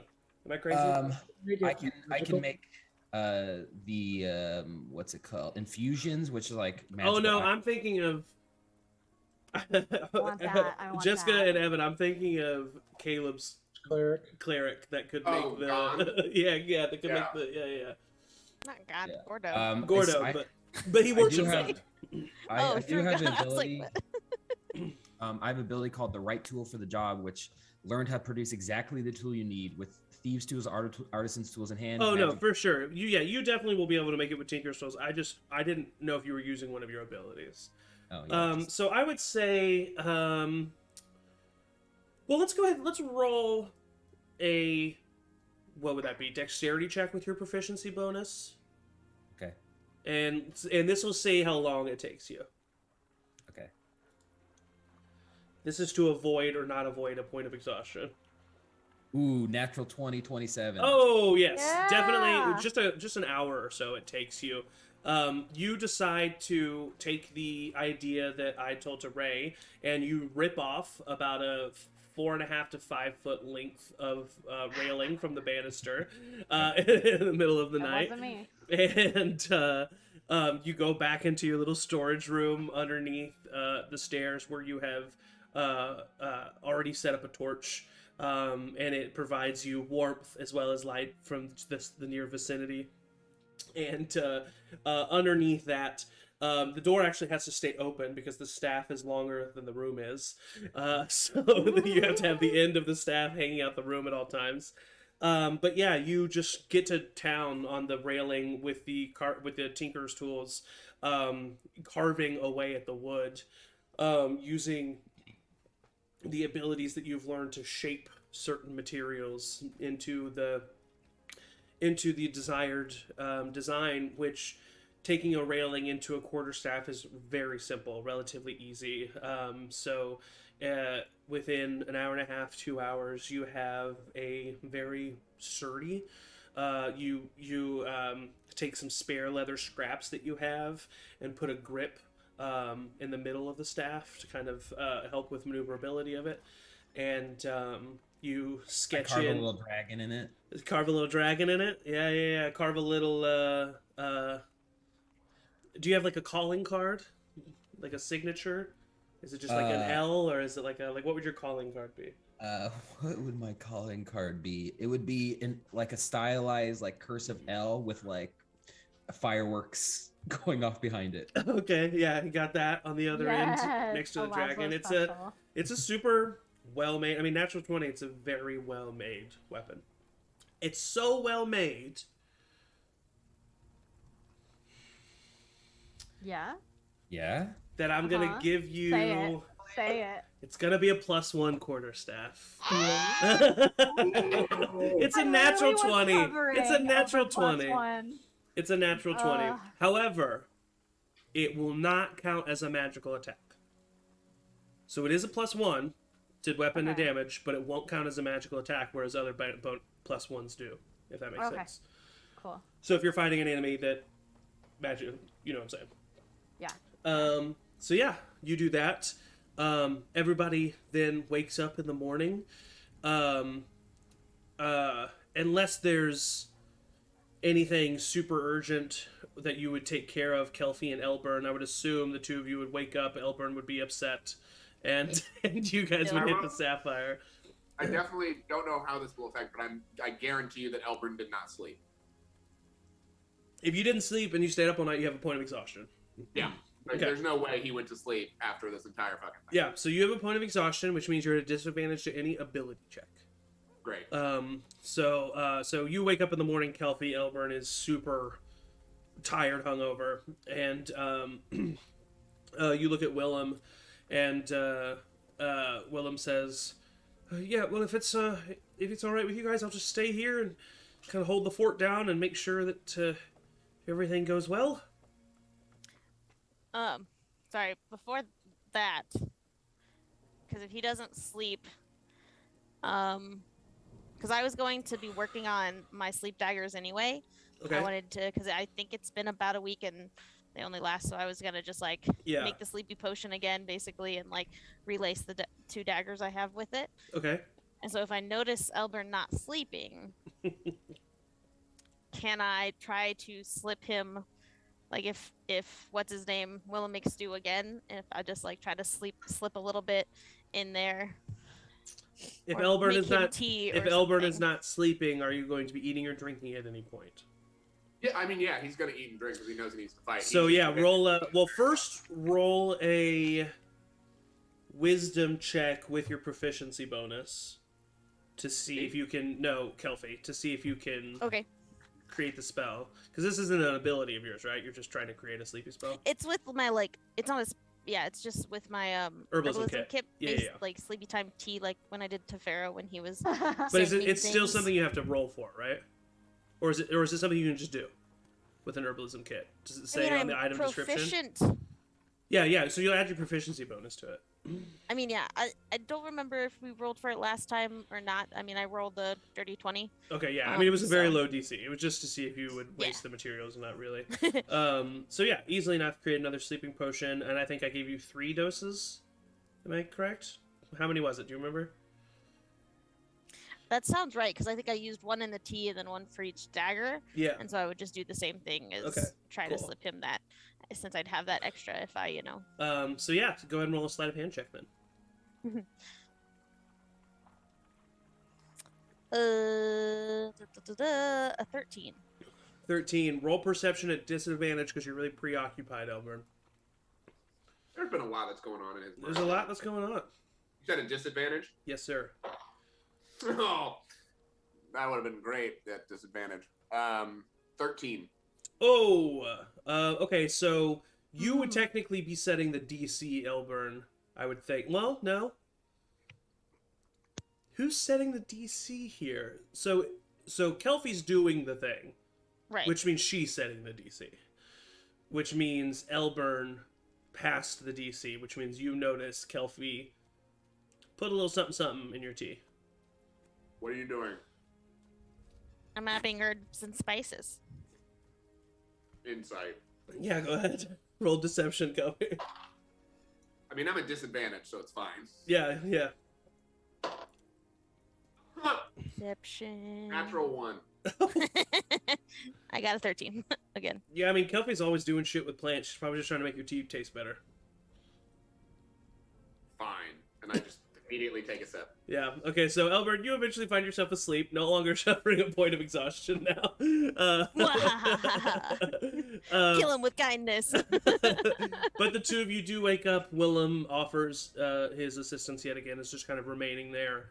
And you, Kelpie, you probably even before talking to Willem, you went over and as you pick up the gold bar with the 4 gems on it, or touch it is movable now, and the sapphire gem has protruded yet again from the bar. Kind of just make sure I don't hit any of the gems and hold it from the bottom and say, "Well, it looks like we could use this." And yes, Willem, if you can stay here. I mean, I don't know if this comes with us or if this stays or how this whole Right. thing works, Honestly, but you could be going to your death right now, so I think that is good for me to stay here. thanks for that. Jesus That's Christ, that is not helpful. great. Yeah, you're so super great. positive too. Yeah. So Albert, should we just go before anything else? You want to go? I mean, should we hold hands? I think we should hold hands. Why I push this button? I walk towards you, grab one of the broken parts of the stool, and just like chuck it. Not hard, but like chuck it at Willem. Because I'm All right, I deserve that. Okay. You grab Albert's hand, smash the sapphire. And the rest of you, as you have just woken up and joined Thalia in the main room by the big table, as you all sleepily enter this room, there's a flash of deep blue and purple arcane energy, followed by a loud crack of energy, and then standing over the gold bar that now lays yet again cemented onto the floor with the pearl pressed inward, or with the sapphire pressed inward. No. With nothing pressed inward, but the sapphire being unmovable. Standing right above that is Kelvy and Elbert. Healthy, oh my god! And I like, still hold his hands like really hard so everyone sees that we're holding hands. Albert's like trying to. You're like lifting Kelpie up. She's like, why? You. What's going on here? We Nothing. just wanted to make sure we, stayed together, so I'll just grip it Yep, as tight now as we're I together. will.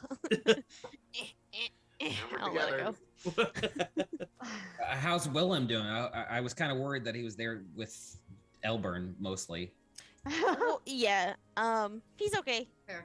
It Cool. wasn't, You're gonna Valid need to concern. pull in a new chair. What? Yeah. He I may have. I spent years building that, perfecting that chair.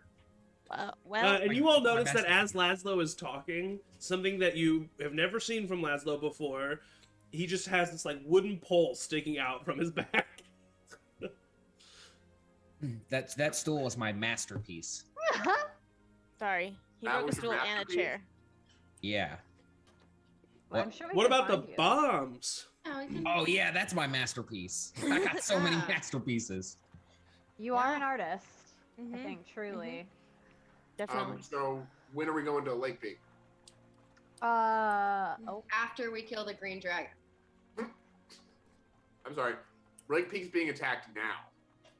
Yeah, Lake and we Peak was will not get attacked. there in Lake time. Peak was attacked yesterday. Yeah, we were too late before we found out. What? Well, Elbert, have you ever noticed the dragon to just stay in the city all day? No, they never do that. That is true. They attack and then go rest for like a week. It was very clear that Xavier was doing this out of spite, which means he's probably still fucking up that city and trying to eat everyone. Which that he means possibly going can. there is exactly what he wants. so let's take out his best friend, Green Dragon, and then fuck him up later. Definitely not named Isildur. I wrote it down now. All right, Atticus. No, that was Tax Saber. I'm just- Attack just Saber. He's here. I'm just tired of losing, y'all. Yeah. Atticus comes I over and he get puts it. a hand on your shoulder. Me too, man. We I- lost Pharaoh. We didn't kill a red dragon. We had a blue dragon that is now destroying. By the way, this was something that was not told to you in your messages. The two of you, Elbert and Kelpie, noticed that also in this room are two elvish individuals. Actually, let me see. I think three, maybe. Oh god, there's another one. It's me. Yeah, there's three elvish individuals standing in here.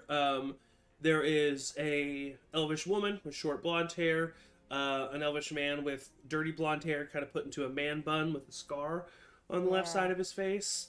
And then there's another elvish woman with who's completely bald with piercing yellow eyes. And the pupils are kind of like looking back and forth at everybody. Those of you who have not met her do not know who she is yet, as they have just entered this room as well. And the woman with the short blonde hair kind of raises her hand and she says, "Hello, I am Thalia Ganondel. I suppose you two are Elburn and Kelpie."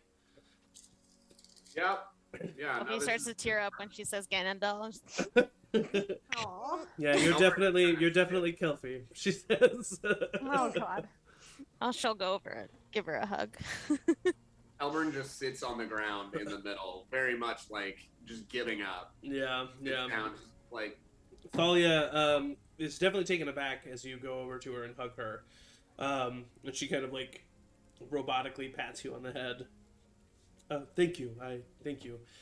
And she looks over to you, Elburn, and she says, "I want to apologize for the troubles that it seems that you all have come across.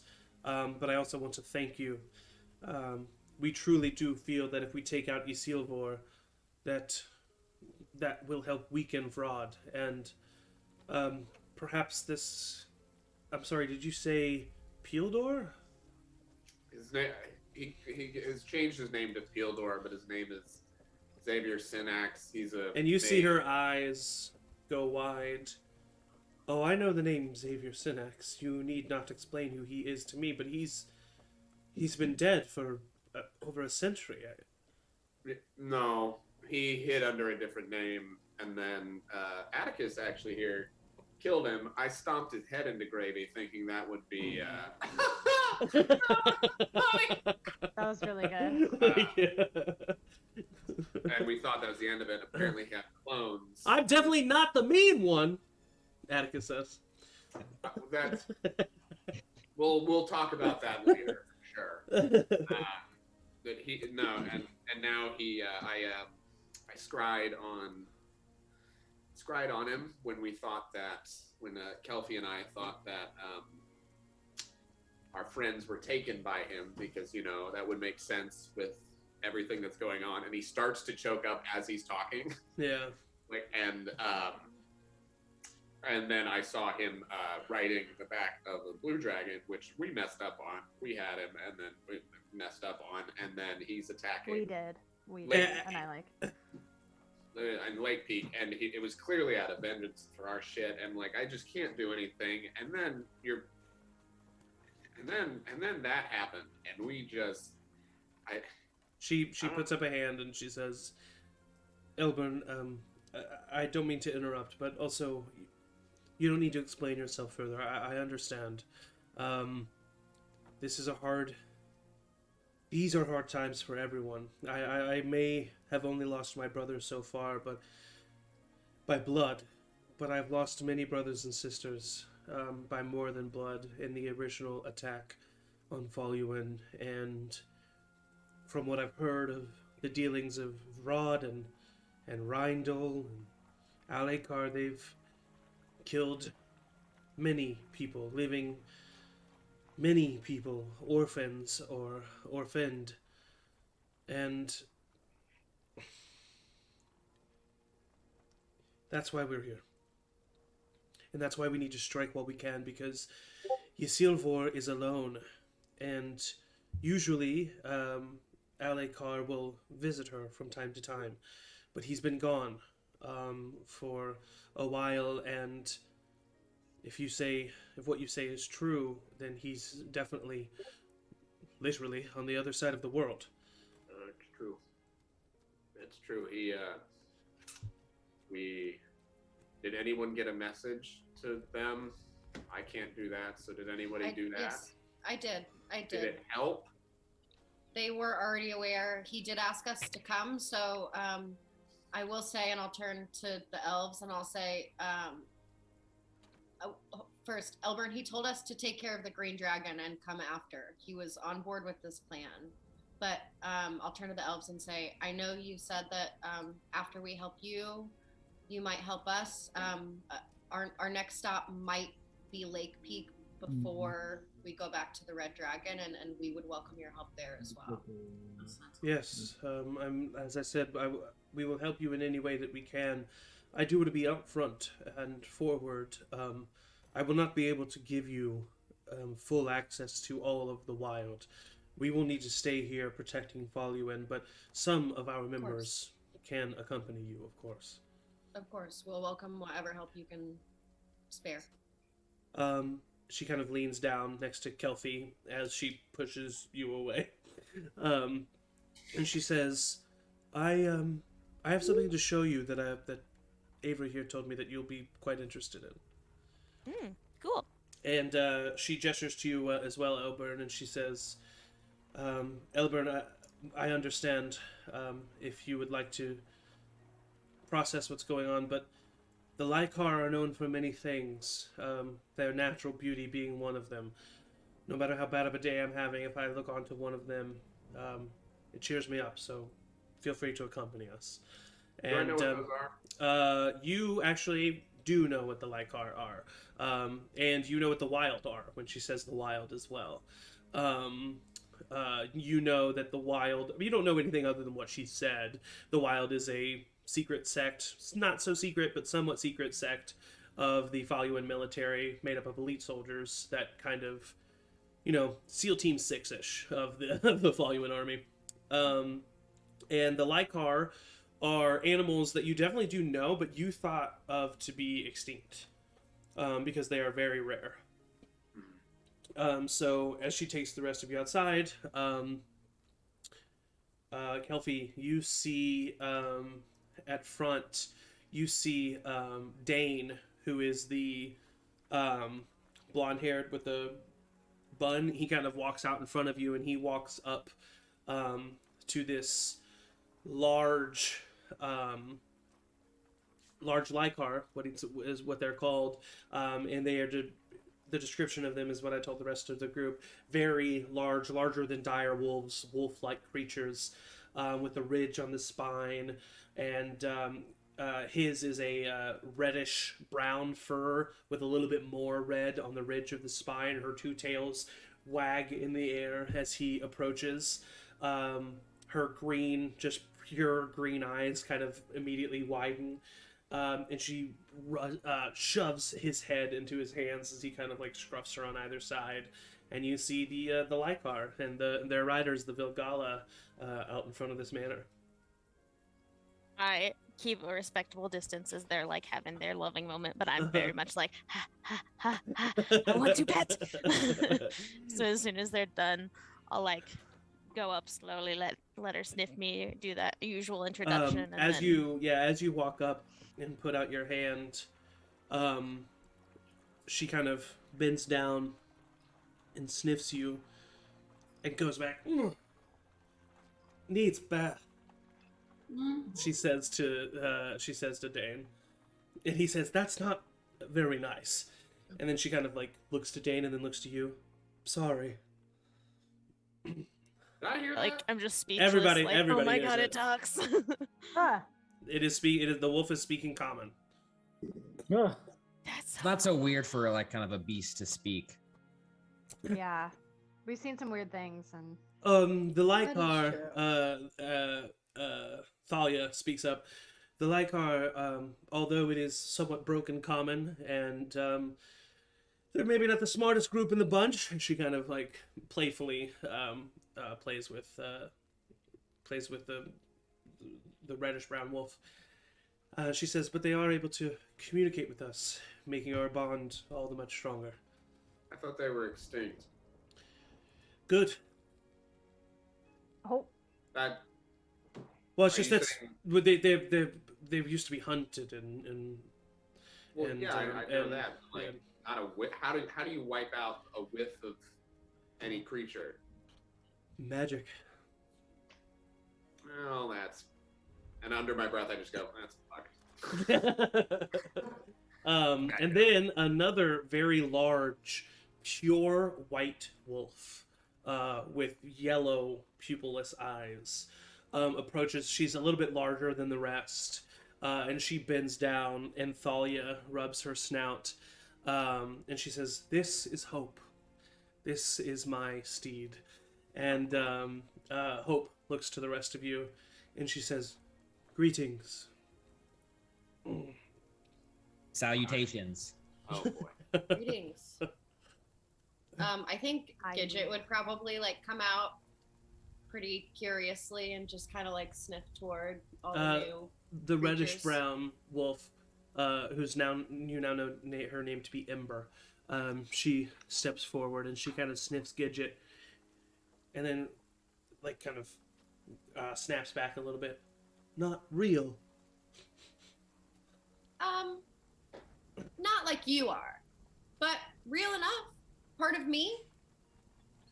Gidget jumps onto the snout of Ember, and you see her eyes just like go crossed as she's like looking at the tip of her nose. And Gidget, Ember definitely seems to be a little bit more gaunt, and a little bit more lanky. Not in an unhealthy way. She seems to be a lot younger than the other Lakars.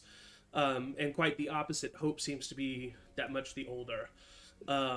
And Thalia kind of looks to you, and she gives Hope a good couple strong pats on her side, and she says, "Hope here is she's the alpha of the Vilgala Lakars.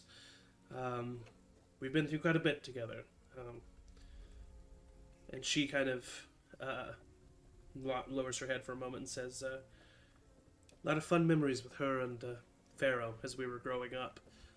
And Hope kind of bends her head down, and you just hear her say, "Pharaoh," in a very like solemn voice. Nobody starts crying. We're all standing here, and these are very beautiful creatures that I thought extinct. But are we gonna go kill this fucking dragon so we can do something for once? Wow. I couldn't agree with the sentiment more, but I just want to clarify our plans. So, are we heading to the crawling ruins and then Lake Marsh? I mean, if I was a dragon, I'd be right in that marsh, and I kind of am a dragon. Oh my god. Yeah, I think that sounds like a great plan. Ray, does that go with your expertise? Yeah. Where are these places? Thalia kind of rolls out.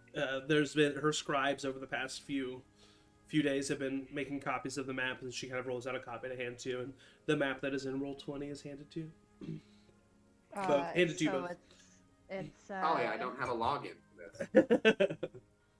I don't know. Yeah, I mean, when we first got here, I took a look at the map, and I'm anticipating that either the marsh or the ruins is going to be our best bet. Right. And I assume the Emerald Spire is just out. Oh yeah, like, yeah. We're gonna hit the ruins just like on the way.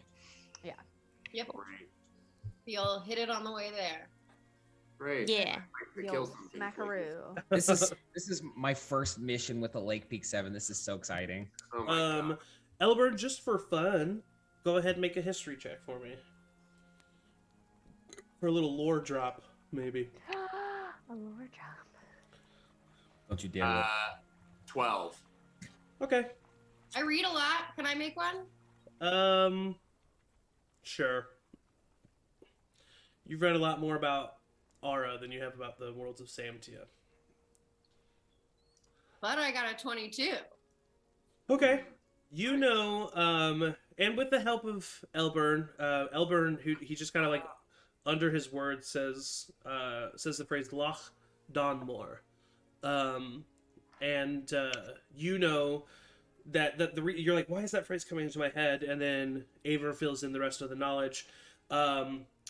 The location of the crawling ruins matches what you remember to be and what you have read to be, Avra, the location of what was once called Loch Donmore, which is an old elvish fortress that was built during the War of Oppression. It was created by what is now a dying sect of Samtia elves who had attempted to enslave the orcish races of Erubrion in the War of Oppression. Upon their defeat, Loch Donmore was cursed by the orcish races and is now home to, or is, according to legend, home to just like evil, basically, and it's like cursed with darkness. And it's just like a legend of places like spooky places. And yeah, and that's what you guys know of that place. Only we had a night of darkness to take with us to this place. Yikes. How long is the journey? It'll take us. We will reach the crawling ruins by nightfall, and then another day's travel to Lake Marsh. Well, let's get going. And I look around like for a horse, but then I go, oh yeah, that's these.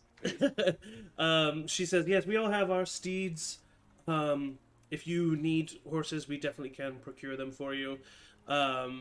Atticus is like, I've got one, and he will ride Gustav. I do need one. I look very hard at the light car and I try to wild shape into one.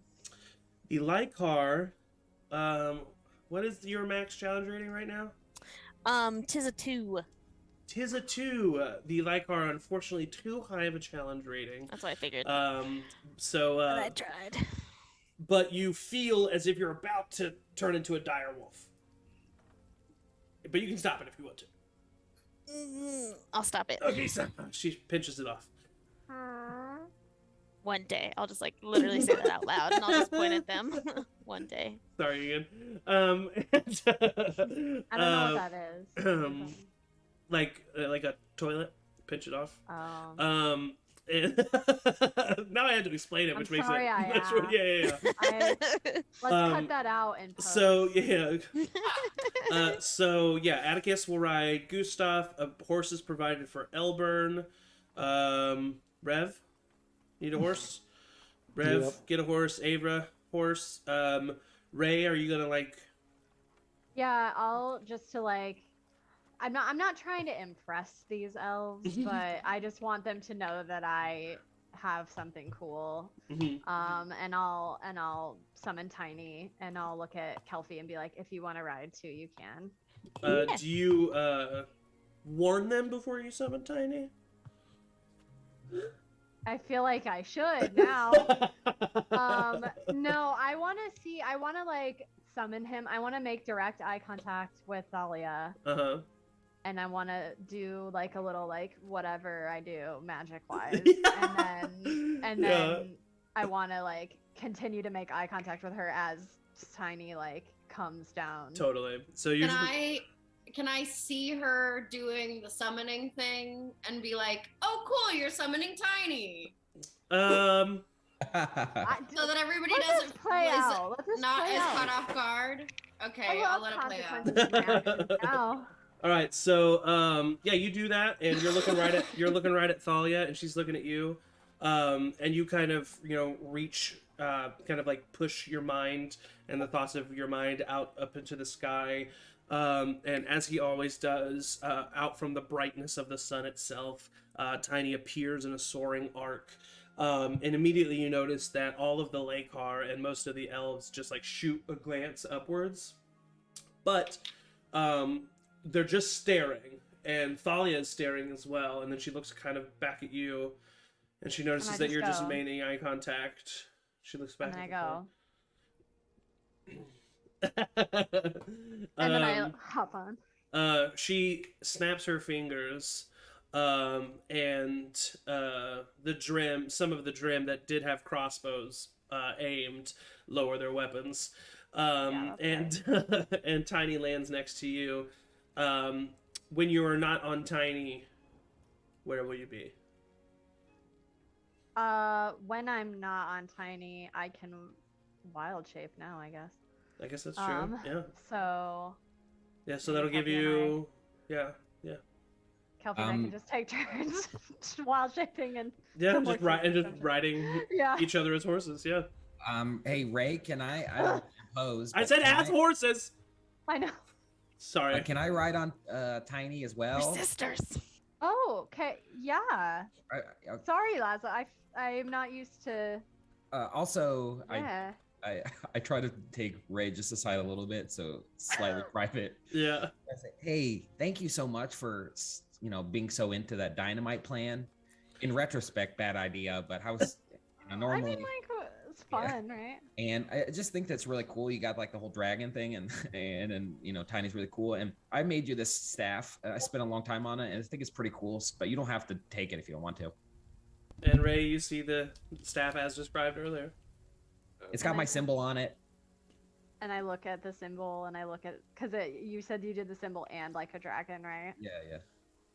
And I look at him, and I just like throw the thing down, and I like hug him. Oh, cool. Thanks, Laszlo. This is so cool. And Ray, What? in the back of your mind, you do just kind of have a stray thought of like, I see why Pharaoh chose him. Yeah. Okay. Yeah. Also, did you use your DM inspiration in the one shot? Was it you who did that? I thought somebody Yeah. did. I did. It was you, right? Yeah. Yeah. For the flower thing earlier, I want to give you another DM inspiration. Lastly, you didn't use yours, or else I'd give you one for the staff moment. But Yeah. Now it's a D12. No. Cool. And I'll. Oh, go ahead. Oh, I was just gonna say, I turned to.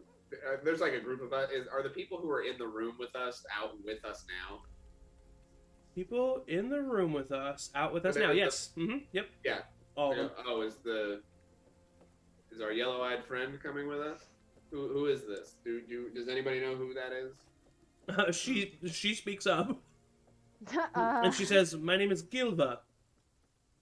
Oh, I am able to speak." Whoa. cool. I just didn't know because everybody was chatty. Yeah. They shouldn't assume that people can't speak. You know, and people shouldn't also just like teleport out of nowhere.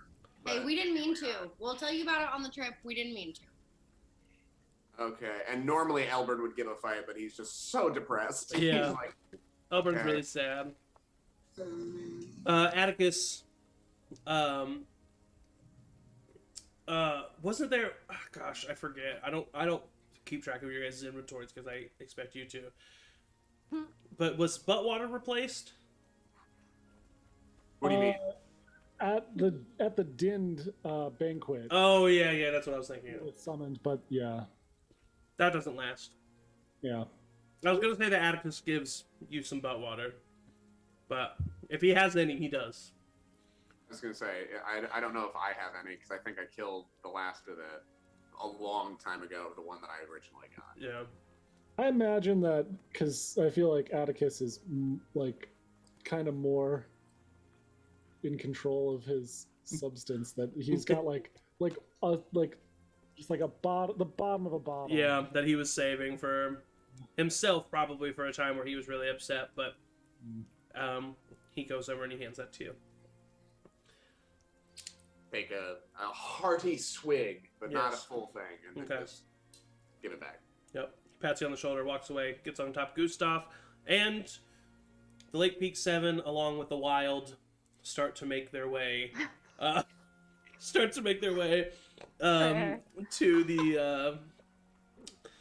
To the spanning swamp, and as you guys make your way, the day becomes hot. It's definitely really humid. Oh. And a lot of bugs flying around, which is a little annoying. I have a cloak over me Uh-huh. whenever it's daytime. Just in the future, whenever it's daytime, I have a cloak over. Yes, yeah, Nice. definitely. Spicy kobold. And yeah, especially up on top of on top of Tiny, you've had to pull the hood of your cloak over and then stab it through with one of your like nose horns. And so it's like pitted, so you've stabbed your cloak on top of your nose. You know what I'm talking about? Like at the end of the snout, the little two ones that sit there. You pull it over and stab it so that it stays with Like all the pulling wind. drawstrings close Yeah. of a hoodie. Yeah, so you can't really see anything, but Flying butthole. but the feeling is awesome. And if you look down, you can see what's going on. And you and Tiny just kind of chat as you guys fly. Tiny, if you need me to do anything, I will do it in a heartbeat. Awesome. And you guys keep traveling, and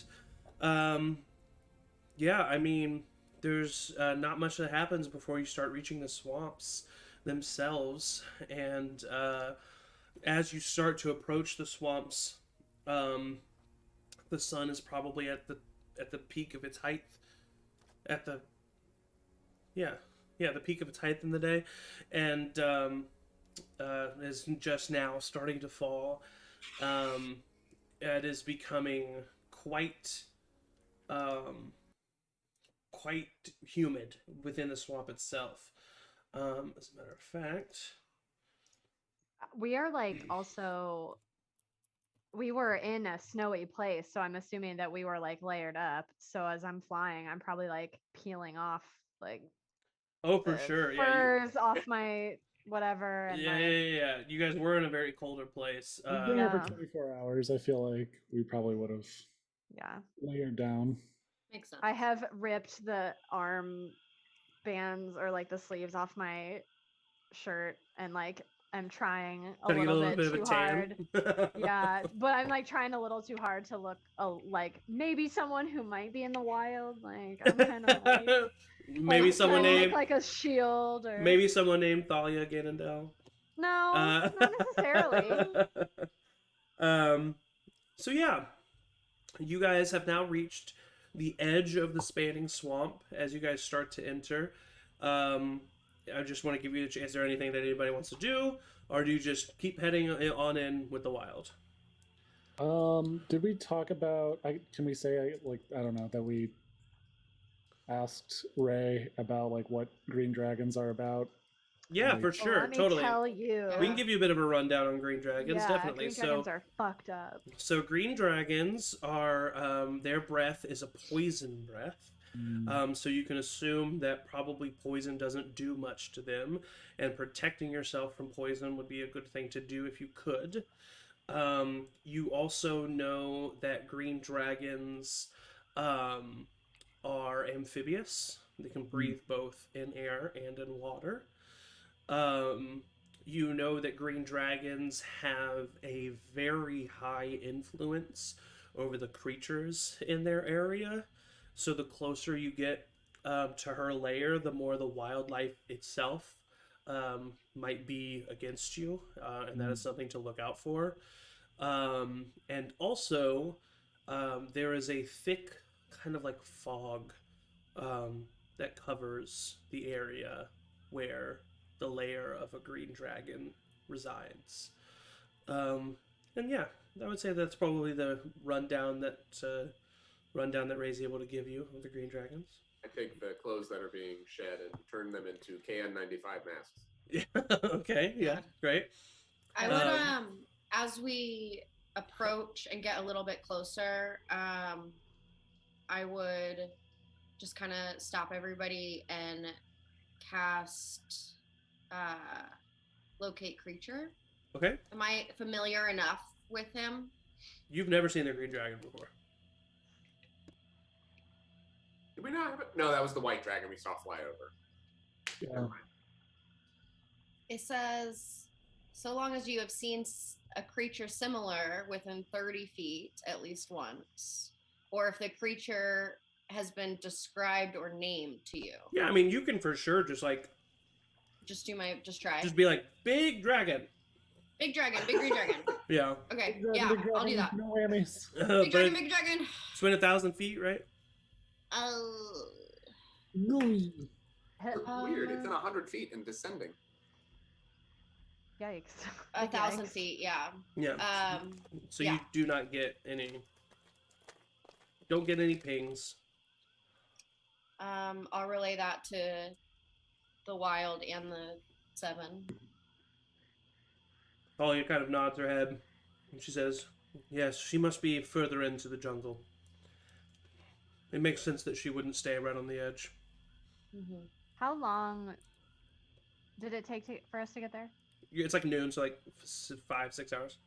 Cool. I'm gonna go ahead and instead of getting rid of Tiny, I'm just gonna expend a first level spell slot to keep him. Okay, totally. And I can also concentrate on locate creature for an hour. So for the next hour of travel, I'll just continue to concentrate on that. Okie dokie. For the next hour, as you guys travel through the jungle, I won't make you roll for it, but all of you are like keeping a lookout, just kind of all around. Yeah, buddy, you have something? Just double checking. I can't scry on this dragon and find it, right? You could try. It just would be. It would have a big bonus to his or her saving throw. So like the chances of it are like slim. Yeah. Okay, then I won't. Okay. So as you guys continue to travel, you're keeping a lookout. The wildlife is abundant around you, but definitely scared of you, especially scared of the Lakar not coming near you at all. The Lakar seem to be a little upset that they're in this environment. They're not the biggest fans of it, but they're able to push through. They're just a little bit. They're panting a little bit heavier than normal. But you're very impressed by the Lakar in general. I mean, they have the endurance of any horse that you've seen. Whereas most wolves and dire wolves are meant to for short bursts of speed. These wolves have kept pace, and if not more so, the entire journey so far. And it is weird seeing the way that they have to ride them, though. There's a lot more up and down movement than there is on a horse. So you just kind of think to yourselves, like, that's probably something to get used to. But then, as you guys continue traveling, the full hour passes. Don't get any pings of the dragon. Not super disconcerting, because you've only, within that amount of time, you've only checked the first, 3 miles of the edge of the Should've swamp. waited. So, as you get closer to evening, you or Thalia kind of orders the Wild and a bunch of the Drim take off from their horses and fly into the sky. At this point, I think Tiny is gone. Yeah. Unless you do Oh, another spell slot. I did, yeah. Another one, so 2? Yeah. Okay, cool. That's totally fine. So yeah, so you're up there and you're joined by a bunch of the Drim, who fly very elegantly next to you. As a matter of fact, they welcome you, and you kind of form a V formation that you're kind of leading as you guys as you guys kind of check. We're on the same page today, Angie. I need you to make a perception check for me at advantage. Ray. Ray. Okay, let me get my. Okay. At advantage, you say? Yes, Mom. You say? Can I Oh. look too? If I'm on tiny too. Yeah, if you kept tiny the whole time, I'm sure you would have stayed there. So yeah, go ahead and roll Uh, perception with advantage. Can Which I? was a Because I'm on tiny. Yes, you may. I forgot. I probably So you did yeah, say Laszlo can't be seen because of his clothes, or can't see. yeah. So you just very straight roll Laszlo. I was gonna say that Laszlo or Tiny usually can't handle 3 people, but the 2 of you kind of make one Technically, it's person. 2 people, yeah. So we're It's okay. 2 What'd you kids get? in a trench coat. 13. 13, Kelfie. I got a 22. That's not a good God. thing, Matt. Laszlo. I got a 2. 2. All right. That Laszlo, you start to look around, but then you notice that Tiny has kind of a sunspot on one of his scales, and you get a little worried about it, and so you start analyzing it to make sure that it's just a regular mole and not abnormal in any way. Oh my god. I pour some ointment on it. Yeah. You hear Ray, things, bud? you see below you, Ray, the what appears to be a thick fog that is blanketing the jungle floor, the swamp floor, about a mile ahead of where your party currently is. And that's what you can see. But Kelfie, with your increased perception, you're also able to see, standing out from this fog, kind of a broken tower, an old stone tower covered in moss and vines that is peeking out of this fog. And that is what you see before the Drim start to circle back as to not get too far ahead of the group. I'll point out the tower to Kelfie and not Kelfie, jeez, to myself. I'll just Kelfie, do you see that? Wow, Kelfie, yeah. To Ray and Laszlo. Yeah. And then probably suggest that we follow the Drim back. Probably smart. All right, so you start banking with Tiny.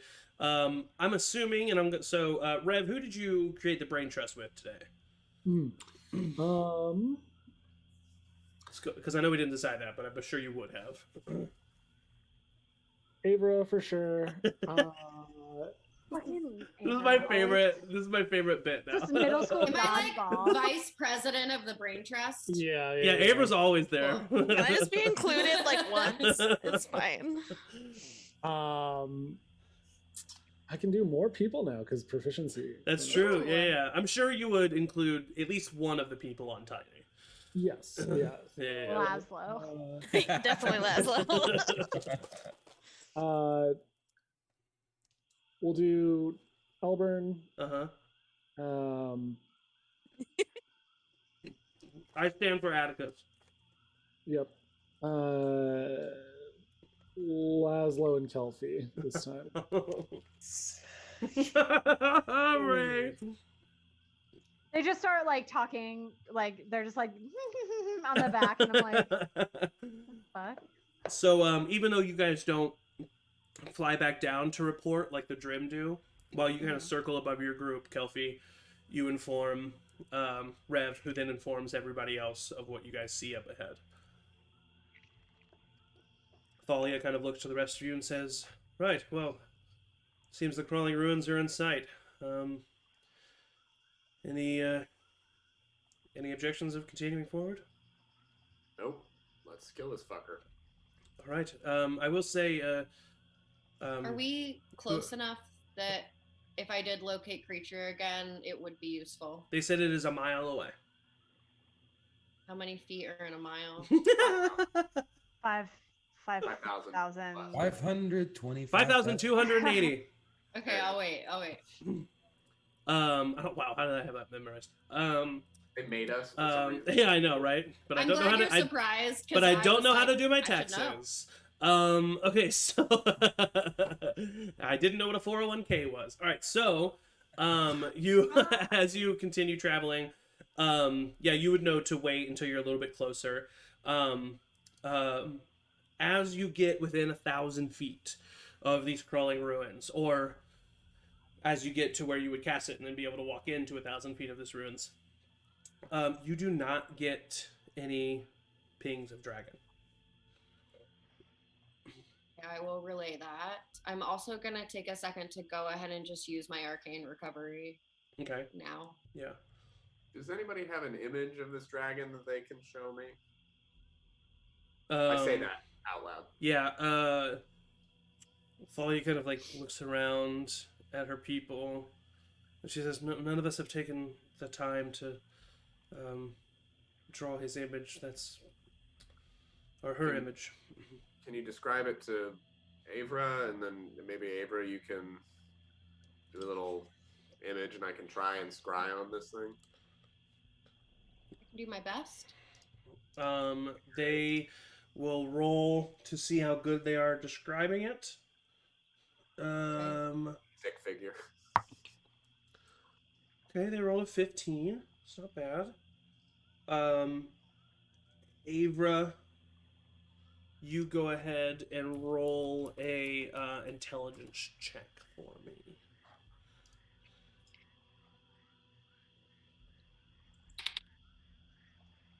14. 14. Okay.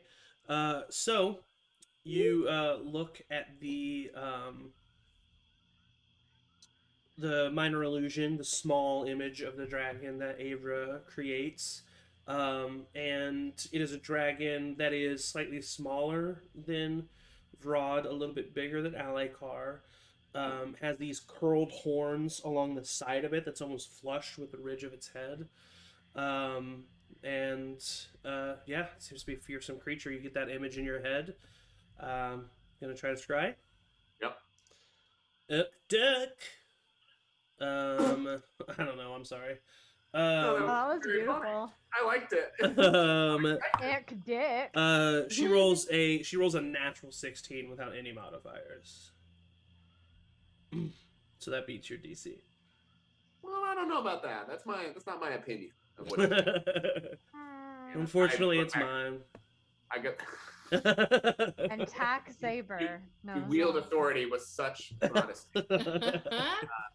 Yeah, I look at the group and I go, I don't know if she's there or not. I couldn't see anything. So. I mean, do you think that it makes sense to continue forward and still make sure that there's nothing here? Well, I mean, at the very least, it'll provide us shelter for the night. We shouldn't travel in the dark.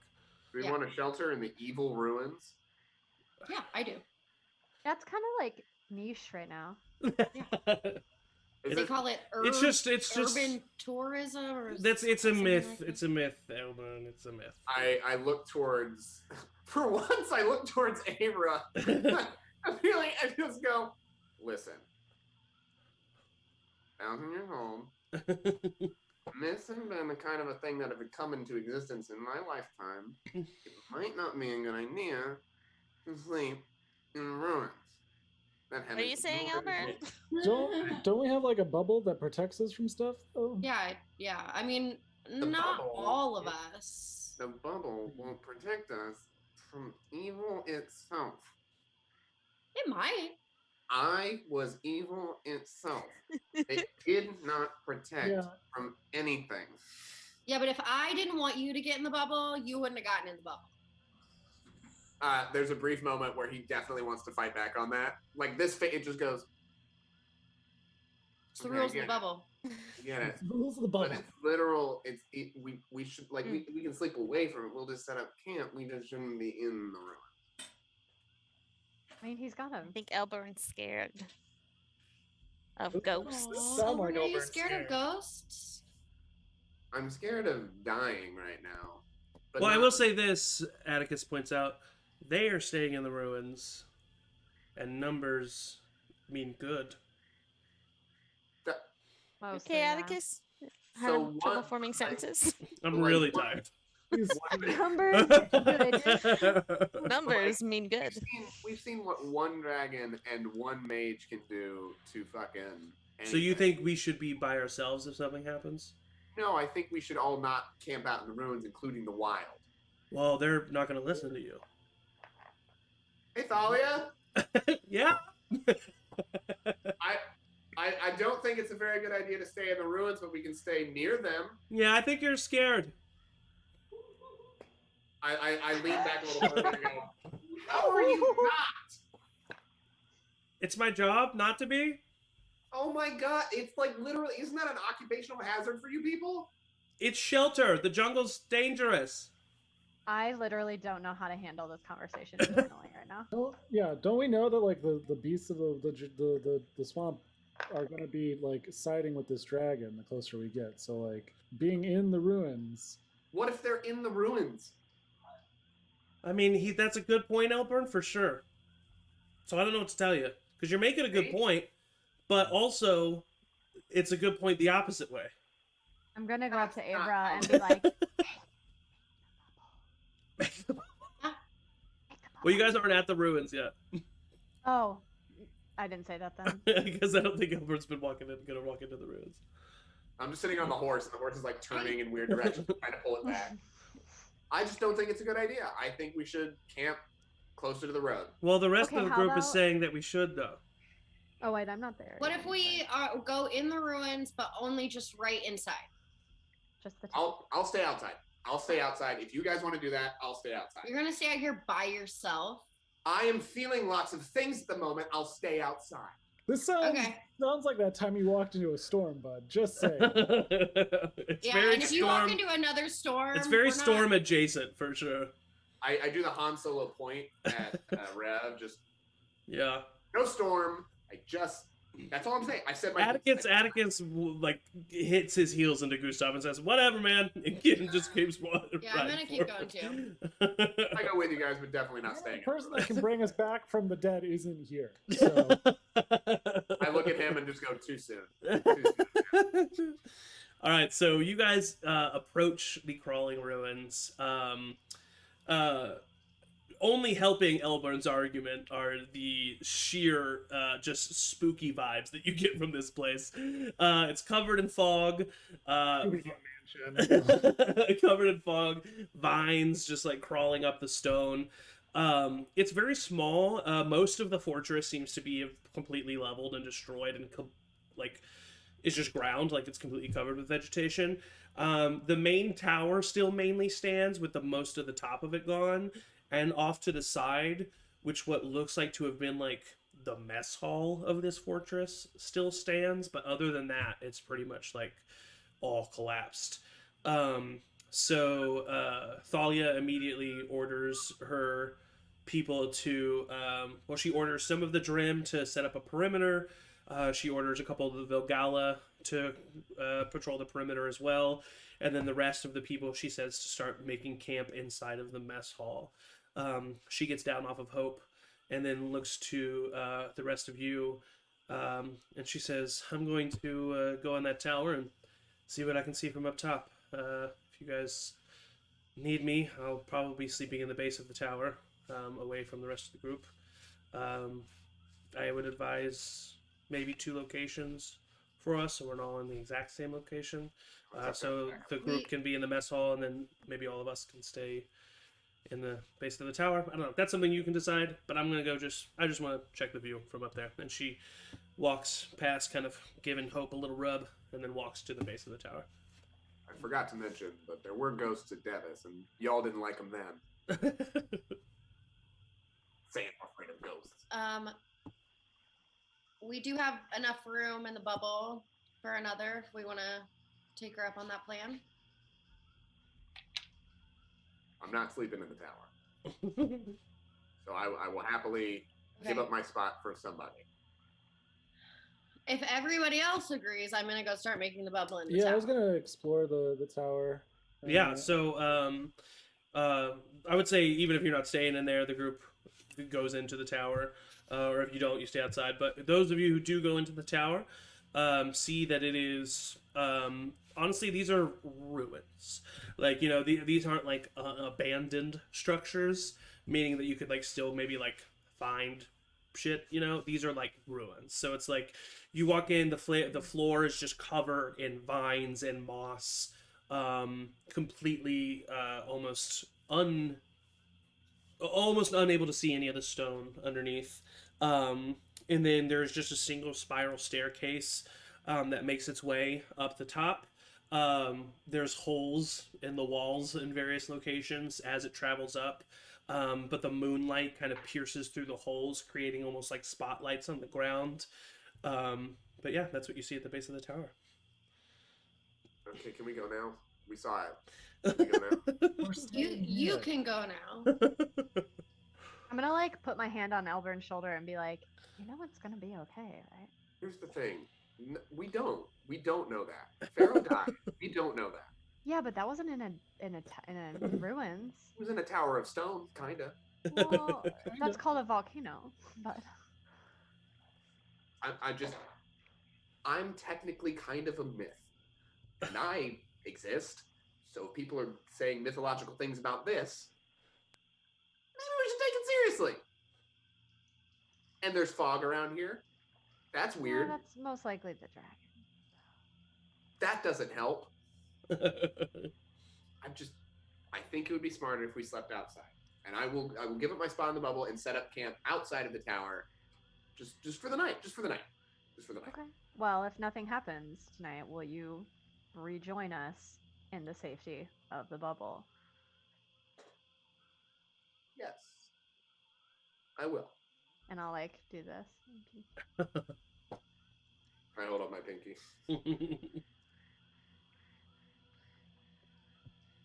I'm gonna go set up camp. Thank you. And I just like squeeze her shoulder for a second, very affectionately. And I go set up camp outside of the tower. Okay.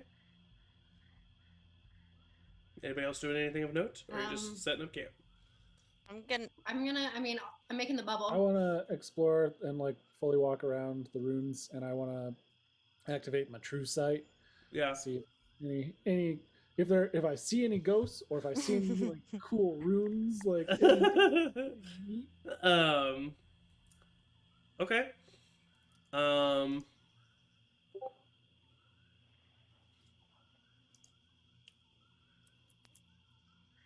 Sorry, hold on. Oh god. Right. You see, Lucifer himself in the flesh. Would thou like to live deliciously? But it is a goat. We have multiple, almost literal demons following us. And if we see the devil, like whatever at this point. Just like add him to the to-do list. You walk around the ruins. You walk into the mess hall where the other people are setting up camp. There are a couple of stone tables that are like built out from the floor itself so that they have survived. But the rest of it is pretty much barren. One of the whole far wall is completely gone, meaning it's like more of just a really large lean-to. And but it's definitely structured enough to be able to house the Lycar or the Lakar and keep everybody warm and dry. And you don't notice any runes, or you don't notice any ghosts or any like celestial anything that would be seen from the ethereal plane. However, you do see as you kind of walk back to your group. You hadn't noticed it as you left, but as you walk back in the archway that is the doorway of the tower, you see runes that cannot be seen otherwise, and they are written in Orcish. Orcish? Oh no. Uh-huh.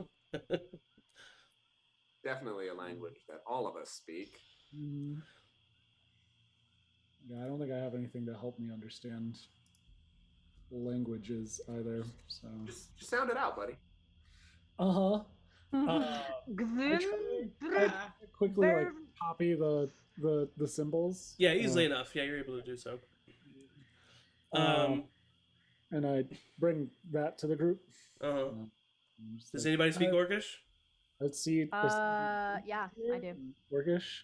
Do you really, Ray? Mm-hmm. Damn it! I didn't think It's any part of you. that This is a Outlander weird thing. one for this group. So. I didn't. I know. I didn't think any of you read Orcish. All right. I'm a woman of the world. You are. You're cultured. So but you. not Elvish. You see that it says in Orcish. Curse this land. Darkness is your home. Those who die here are never alone. That is my favorite Good Charlotte lyric. Good one. Curse this land, darkness is your home. Those who die here are never alone. Yep. Okay. Cool. Damn good poem too. I wanted to believe that like all Orcish curses are just like metal songs. Yeah. You're never alone. Wake me up! As Ray translates the words, you do hear a very heavy bass line in the background for some reason. Also, this interaction, like, does anybody read Orc? Yeah, this says, curse this land, darkness is your home, those who die here never alone. And then just walk away. Oh. Am I close enough to affirm that? Yeah, I think that he brought it to the group, he said, so I think everybody heard that. I'm sorry. So why are we gotta go, man? Because those who die here, we're alive. Here, Yeah, never- thank you. Yeah. What was the first part of that? Curse this land? That means the land's gonna try and kill us. No, the land is cursed. Lane is cursed. Yeah, it's just like don't die here. Yeah. Then you're stuck in like an orc. I love that we're so cavalier about this. Like, Albert is probably very right, but because it's Elburn, we're all just like, no, we're good. Right now, I'm looking like the invincible man guy who's just like, I just can't believe. That's a curse. That's a curse. It is a curse. It does say curse this land, and Can we Land clean can be this like up? everything. I don't know. Like we could just wash these letters away. That's a terrible idea. Yeah, from what I know of Orcish curses, which is not a lot, probably just leave it. Do I have any knowledge of Orcish curses ever? No, That's what I thought. no. That's right. I was probably a. You were alive when orcs were considered to be a little bit less than human, so. That's right. Yeah. Nice big old racist time. Yeah. I- Yeah, You necessarily probably maybe not were, but the time was. So you did. There was not a lot to read or do about orcish culture. I'm just saying, we found a curse. Well, let me just Not a real good quick. idea. I'm gonna run upstairs, see if there's anything up there. I'll come with you. I'm I'm gonna stay out here, and I draw both of my pistols and just like sit very much like an idiot, but like sitting outside, just Like an ready idiot. for fucking whatever. Outside of the tower. Yeah, fully outside of the tower. Yeah. So the two of you make your way to the top of the tower. You see that Thalia is there. It's not really the top of the tower. It's where the tower stops, because it would continue up further, but it's been broken off. Yeah. But at the top of the stairs, there is somewhat of a landing, so the three of you can kind of like squeeze there, kind of see what's going on, or even just step on the steps just a little bit further down, have your head poking up above. But go ahead and make perception checks as you guys see what's going on. Natural 20. Fuck yeah. Woot woot. 22. Nice. So yeah, I mean, you guys definitely see the vast expanse of the swamp around you seems to go on as far as the eye can see. You notice that the fog that is around this place does not continue any directions. It seems to be focused on this place. With it probably goes out about 20-30 feet from the perimeter of this location. That's not true. About probably a couple 100 feet, but still centered around this location. Sometimes I forget how long distances are. That's you know, fair. 12 miles to the moon. So you guys notice that. You don't notice any, especially with your true sight, don't notice any more runes or anything like that. Don't notice anything creep in throughout the evening. The sun is still up. It's setting. It's a very beautiful sunset. The heat and the humidity and the greenery around you, it creates a very beautiful vision. Sunset happens to be a very deep purple with some bright orange mixed in. It's very nice. And as you all kind of take in the sight, Thalia looks to the two of you, and she says, "Honestly, I'm thankful that Pharaoh doesn't have to deal with the stressors of all of this anymore. I like to imagine that he just kind of gets to see that just all the time." Anyway, did you all find anything down below? Yeah, and I don't want to sound like an Elburn or anything, but I did find in runes it was like an orcish curse on this place. I don't know if you know anything about this, but it said the curse this land, darkness is your home. Those who die here are never alone. Well, I did know that this place used to be Loch Donmore. It was a Elvis fortress created in the Second Age during the War of Oppression. Definitely not a very pleasant place. Probably not a lot of pleasant memories. I do know once the war was over that legend does say that the Orcish tribes cursed this land, and legends say that the dead walk at night, but I don't further believe that than I do that vampires are real. So. Oh boy. Boy, Maybe we should leave. are you gonna lose your mind? Y'all gonna make me lose my mind. Up in here. You guys keep it down. We're trying to I'm just practicing my new thing and Yeah. blasting rock and roll. So I think we should be all right. Well, God. so here's the thing about don't want to let's challenge some assumptions. Okay. Okay. So I always appreciate other opinions. yeah. First off, real hot take. Vampires they exist. Okay, yeah, we can continue the conversation assuming that vampires are real. Let's just say for the sake of debate. Yeah. I can buy into that. But yeah, so You see her like but like very subtly and not rudely. Right. And I get it. Like Yeah. people, Yeah. it's weird. Okay, yeah, the Earth's flat. Sure, keep going. Well, so So are you proposing that if vampires are real, then maybe this curse is real? I'm just wondering. I guess so. What do we actually know about this place? Has anybody been here? You know, I mean, it's been around for, a millennia, if not more. So, I mean, it's a children's tale. I mean, it's something we tell people so that they don't wander into the spanning swamp. well, so we're here and it is sunset. So if there is any information that would be helpful, I've told you everything I know about the place. Okay, great. Yeah, Well, thank you so much. Yeah, no problem. I mean, I think the wild, we're quite capable. We're good at what we do. Sure. You're in safe hands.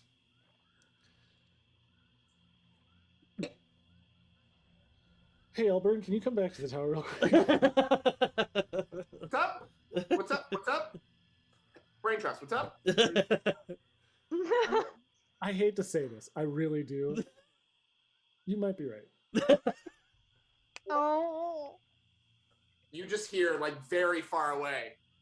Oh my god! And then you hear.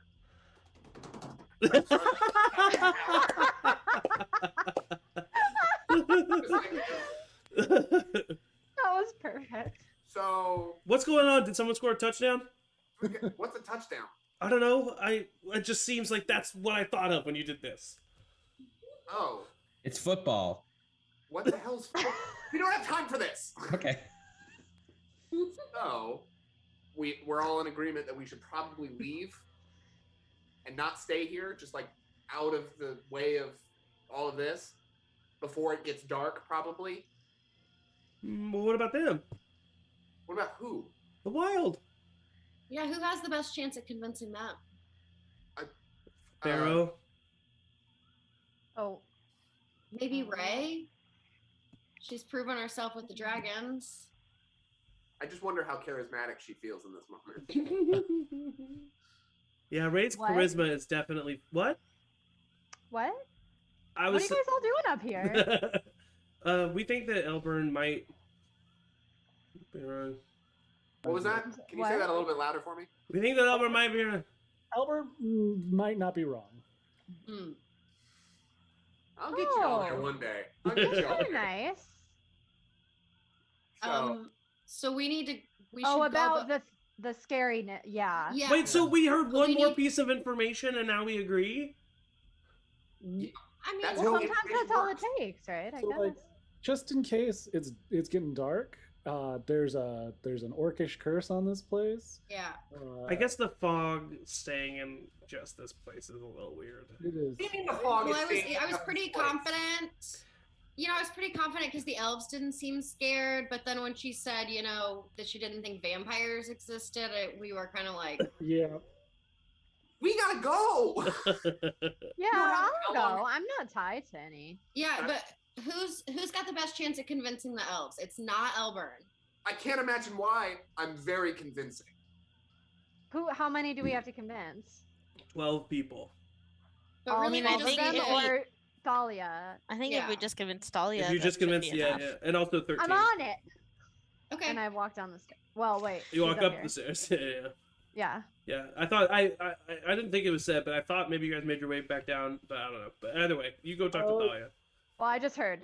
I don't really know. Who knows? Yeah. Wherever she is, I'll go. You guys are all just yelling at each other. It's pretty close proximity. Elmer! You might not be wrong. So you go up and talk to Thalia. She's just kind of looking over the edge. For sure. For sure. Hey, Hello. this is really pretty up here. It is. Yeah, it is.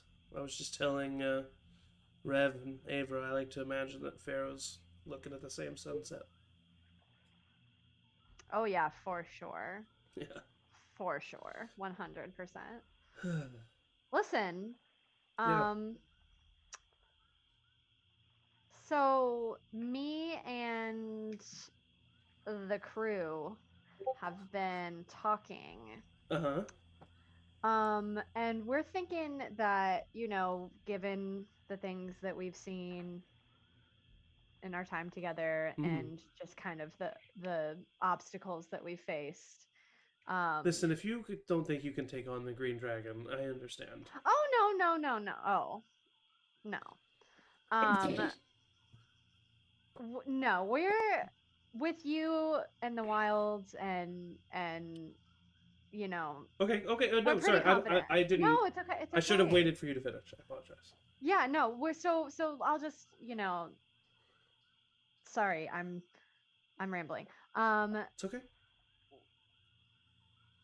We've learned some things about our constitution, and we just are concerned that this might not be the safest place for us to set up camp.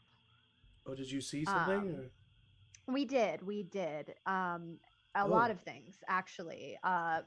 For months and months, and some people even before that. Some people years. A lot of years. I'm a little confused as to what Um, you're saying. we don't feel safe. I know. What did you see to make you feel that way? A lot. I'm sure I could tell you more. Well, I'm over saying, the did you course. see something here that made you feel unsafe? Yeah. A curse. Oh, are you? Yeah. Okay. Haha. Yeah. Excuse me. Yeah. So what I'm saying is that the things that we've seen here are questionable and problematic It's just a due story. to the things that we. Yeah. You're being quite Um, condescending. I understand. This Hey, isn't listen. going No, very it's well. fine. It's fine. I'm an This is understandable I person. don't. Hey, I'm not usually the one. Ray. Ray, Yeah. Sorry. you are a very capable woman. Do you Mhm. realize that you summoned a drake Oh, and have control of a drake? Yeah. No, that's like kind of my thing. Can you tell me someone else who can do that?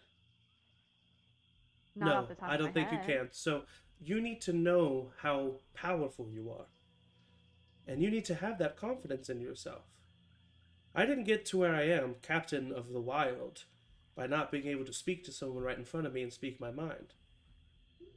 I'm not saying that it's going to be an easy transition, but I see potential in you, and I don't want that fire snuffed out.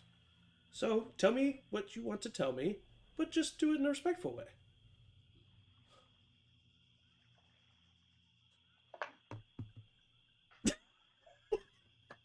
Ray gets We negative. need to go. We need to leave. We are not safe here, and I think it would be in your best interest to believe us when we say that.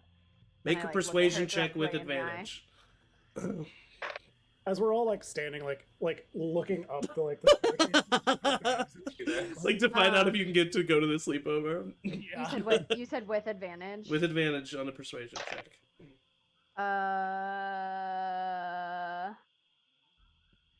I'm gonna use my inspiration. Okay. 13. 13. Okay, because it's a low roll, I'll counter roll. And I'll roll her insight check.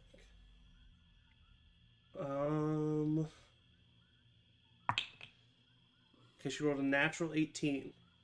But this is a good thing. You actually wanted her to roll high on this. So she looks to you, kind of narrows her eyes. You are being serious, aren't you? I'm hardly ever not. She kind of looks off in the distance, looks back at you. I know that what you are saying, you believe to be true. I do not believe it. However, Pharaoh did believe you.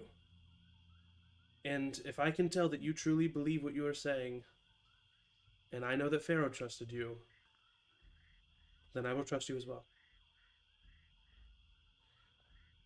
All right. And she kind of takes out a small bone whistle and blows it, and then shouts down from over top of the tower. Mount up! Gather up! We're gonna make camp a few miles from here. And you hear some groans and some talking back from some of the soldiers, but not much. And the rest of you hear that as well. I crack my fingers and go, well, time to hit the old dusty trail, isn't it? Atticus immediately says, "This is not good.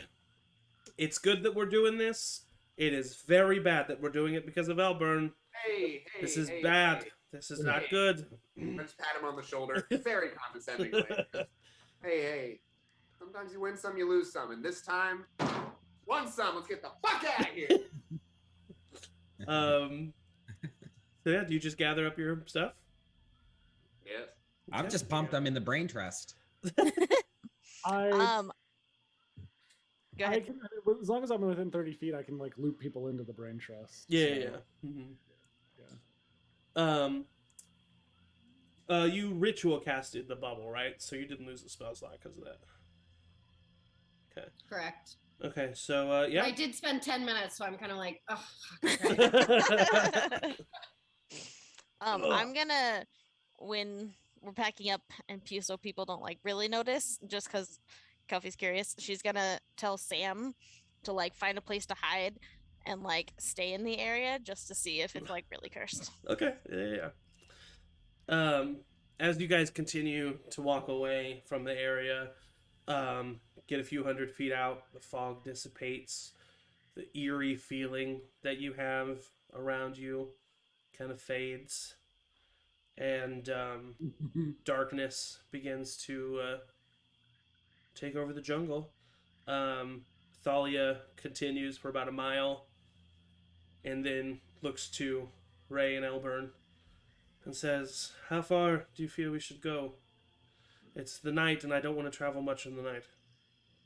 As long as we're out of the area of that mist, that fog, then I think we're gonna be okay. I don't know curse ranges. I don't know why I'm talking about this. I'm not a mage ever. I never was.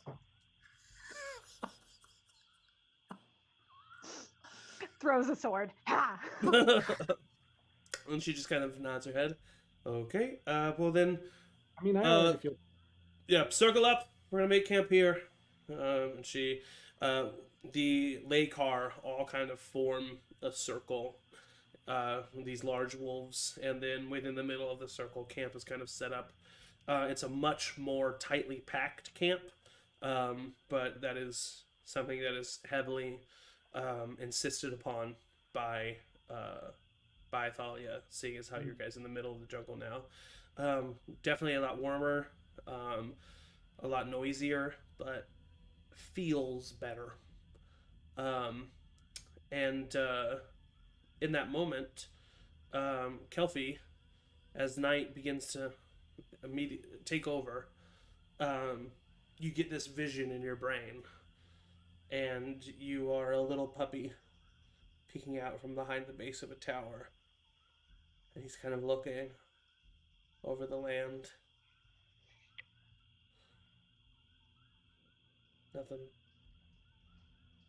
Nothing happening. Believe it. I don't buy it.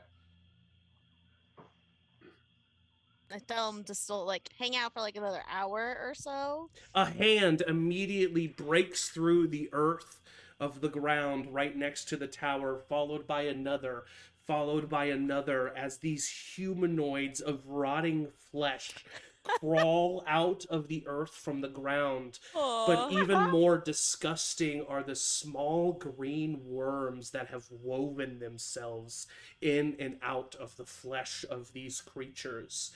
One of the zombies opens its mouth, and just a ball of congealed worms falls on the ground as it continues to rake itself forward and pull out of the ground. And then it spots Sam and takes one of the worms from its skin, flinging it at the dog. The worm embeds itself onto the dog's chest, and the incisors of the worm begin to twist and turn, opening the flesh of Sam as the worm begins to burrow in causing 1 hit point, and Sam blinks out of existence. I'm literally just sitting there like, but I don't want to say anything because I don't want to vindicate Elbert more. And so I'm just like, You all right? everything's fine. You don't have to roll an insight check. Everything is not fine. I It was lean indeed. closer, and with the most you like Krabby Patty Squidward face that I can possibly make, I go, something happened at the ruins, didn't it? I mean, I sneakily left Sam there, so I Yeah. don't know if you know that Sam. Oh, yeah, was I know. there. Yeah, you wouldn't know that. You wouldn't know to say that, but definitely something seems to be up with Kelpie. You all right?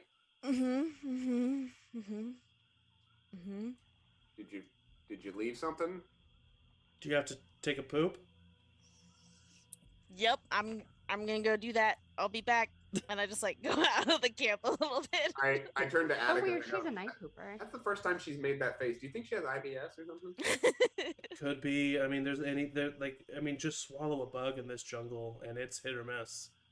And you all wanted to stay in a place called the Crawling Ruins. Yeah, that's with the poisonous. Listen, it doesn't change the fact that you were scared. Oh. You were a little scaredy Sorry. boy. You were a little scared. Of the things we've seen in this world, Yeah. what the I can't talk to you about this. You rode on the back of the dragon. Yeah. Abra, you and Ray both notice that there's something up with Kelpie. Once I She come back doesn't from my have IBS. poop, I would go and sit by Abra, and if Elburn wasn't around, speak to her in Halfling. But Yeah, go Got him ahead. in your wait. It's very tightly, but you can have a conversation privately. I do speak halfling. Oh my gosh, the 3 of you can speak in Halfling together. Aww. That's so cute. Also bless. Also bless. Bless. Thank you. So Also, yeah, I'll God sit- bless you, child. Oh my god. Yeah, I'll go sit by Abra and then just kind of like where everybody else is, and just like as quietly as possible, and Halfling be like, Elburn was like very right. Like, very right. Shh, don't say that any louder than I'm you not just saying said. it. I'm saying it to you right now, but I'm so What'd you say? happy you left that place. Come here. Let's come here. Oh, girls' night over here. It's a little just gossip sesh. Gidget is in Abra's lap going.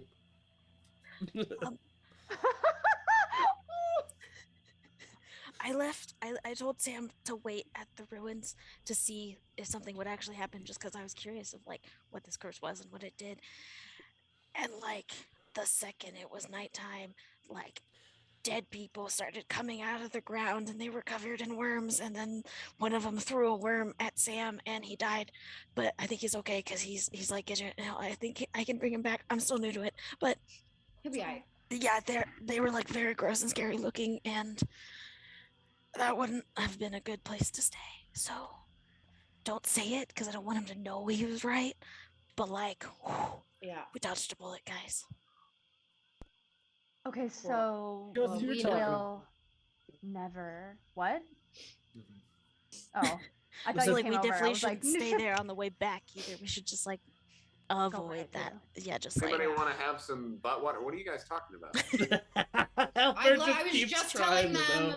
them Kelpie that has IBS. hoped you had some butt water. I mean, yeah. We were talking Kelpie- about my struggle poops. Yeah. I have a tincture you could take, Kelsey, if you want it. Yeah. I lived Okay. I lived on my own for quite a while, and in the wild, 1,000+ years. I do know a thing or two about like leaf toilet paper. If you ever want to talk about that, I could probably mean- lay on hands if you have like an upset stomach. oh, that'd be Yeah, helpful. I mean, Yeah, why don't you I do think that? just I forest dweller. I haven't really been in this humidity. Maybe it's that. Yeah. But we don't have to spend the night talking about my poops. We can talk about something else. Mm, You know, Kel, puberty's hard on all of us. yeah. So What is that? Guys, I'm we kill dragons going with her. to change. Guys, we kill dragons with her. Well, Guys. we no. What is we, it though? We didn't. I'm gonna kill take dragons. out. I have like a really basic biology book. And I'm gonna give it to Kelpie and say, "You read this in your own time." Okay. If you I'll have take any it. questions, don't talk to the 4 of them. Talk to No. the two of us. When Yeah. you're done with that book, I'll take a peek at it. Kelpie. Aren't you middle aged for a kobold? Yep. Oh I've- god. I mean, Yeah, I went fully mature to adulthood at 5, but that doesn't mean I got it. I learned everything.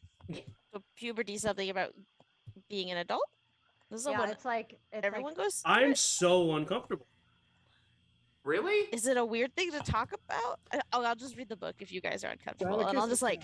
You can talk to me about whatever you need to Both. talk to me about, Kelpie. And if they're not available, you can also talk to me. I feel like I should apologize for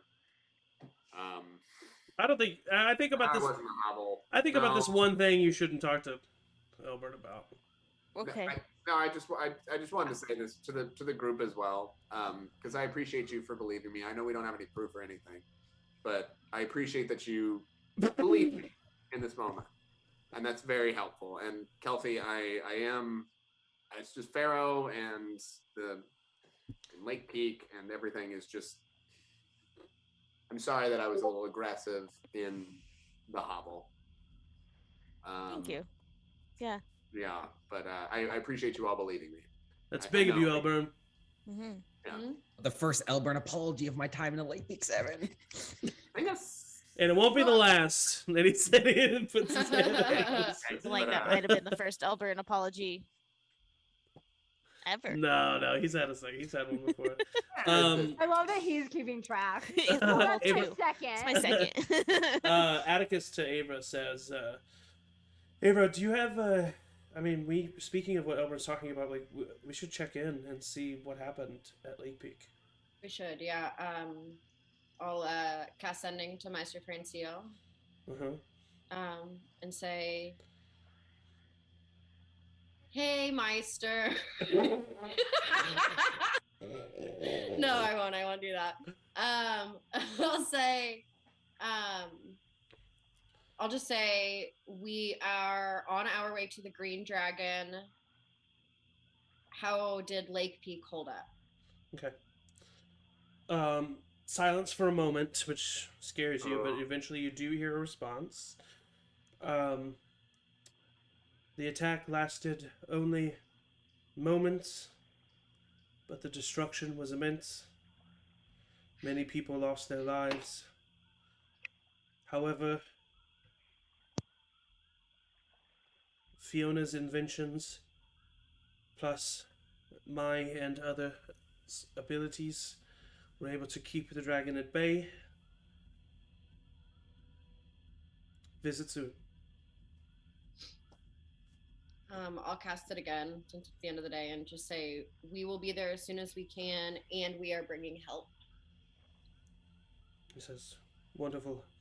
I will reach out to you if there are more updates to give. Avra, a lot of time has passed.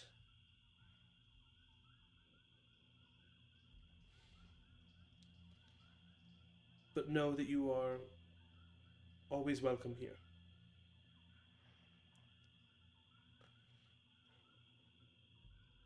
Is that it? Yep. Okay. All right. Anything else happening before Sleepy sleeps?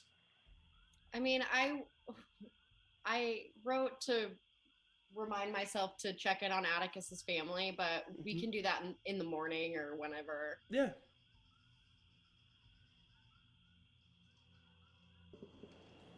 Anything else? Going once? Going I twice? walk up Oh, to, there it is.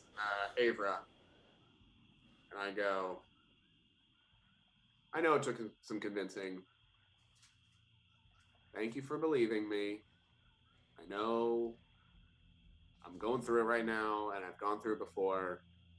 I appreciate you having faith in me, even though we won't know if anything actually happened.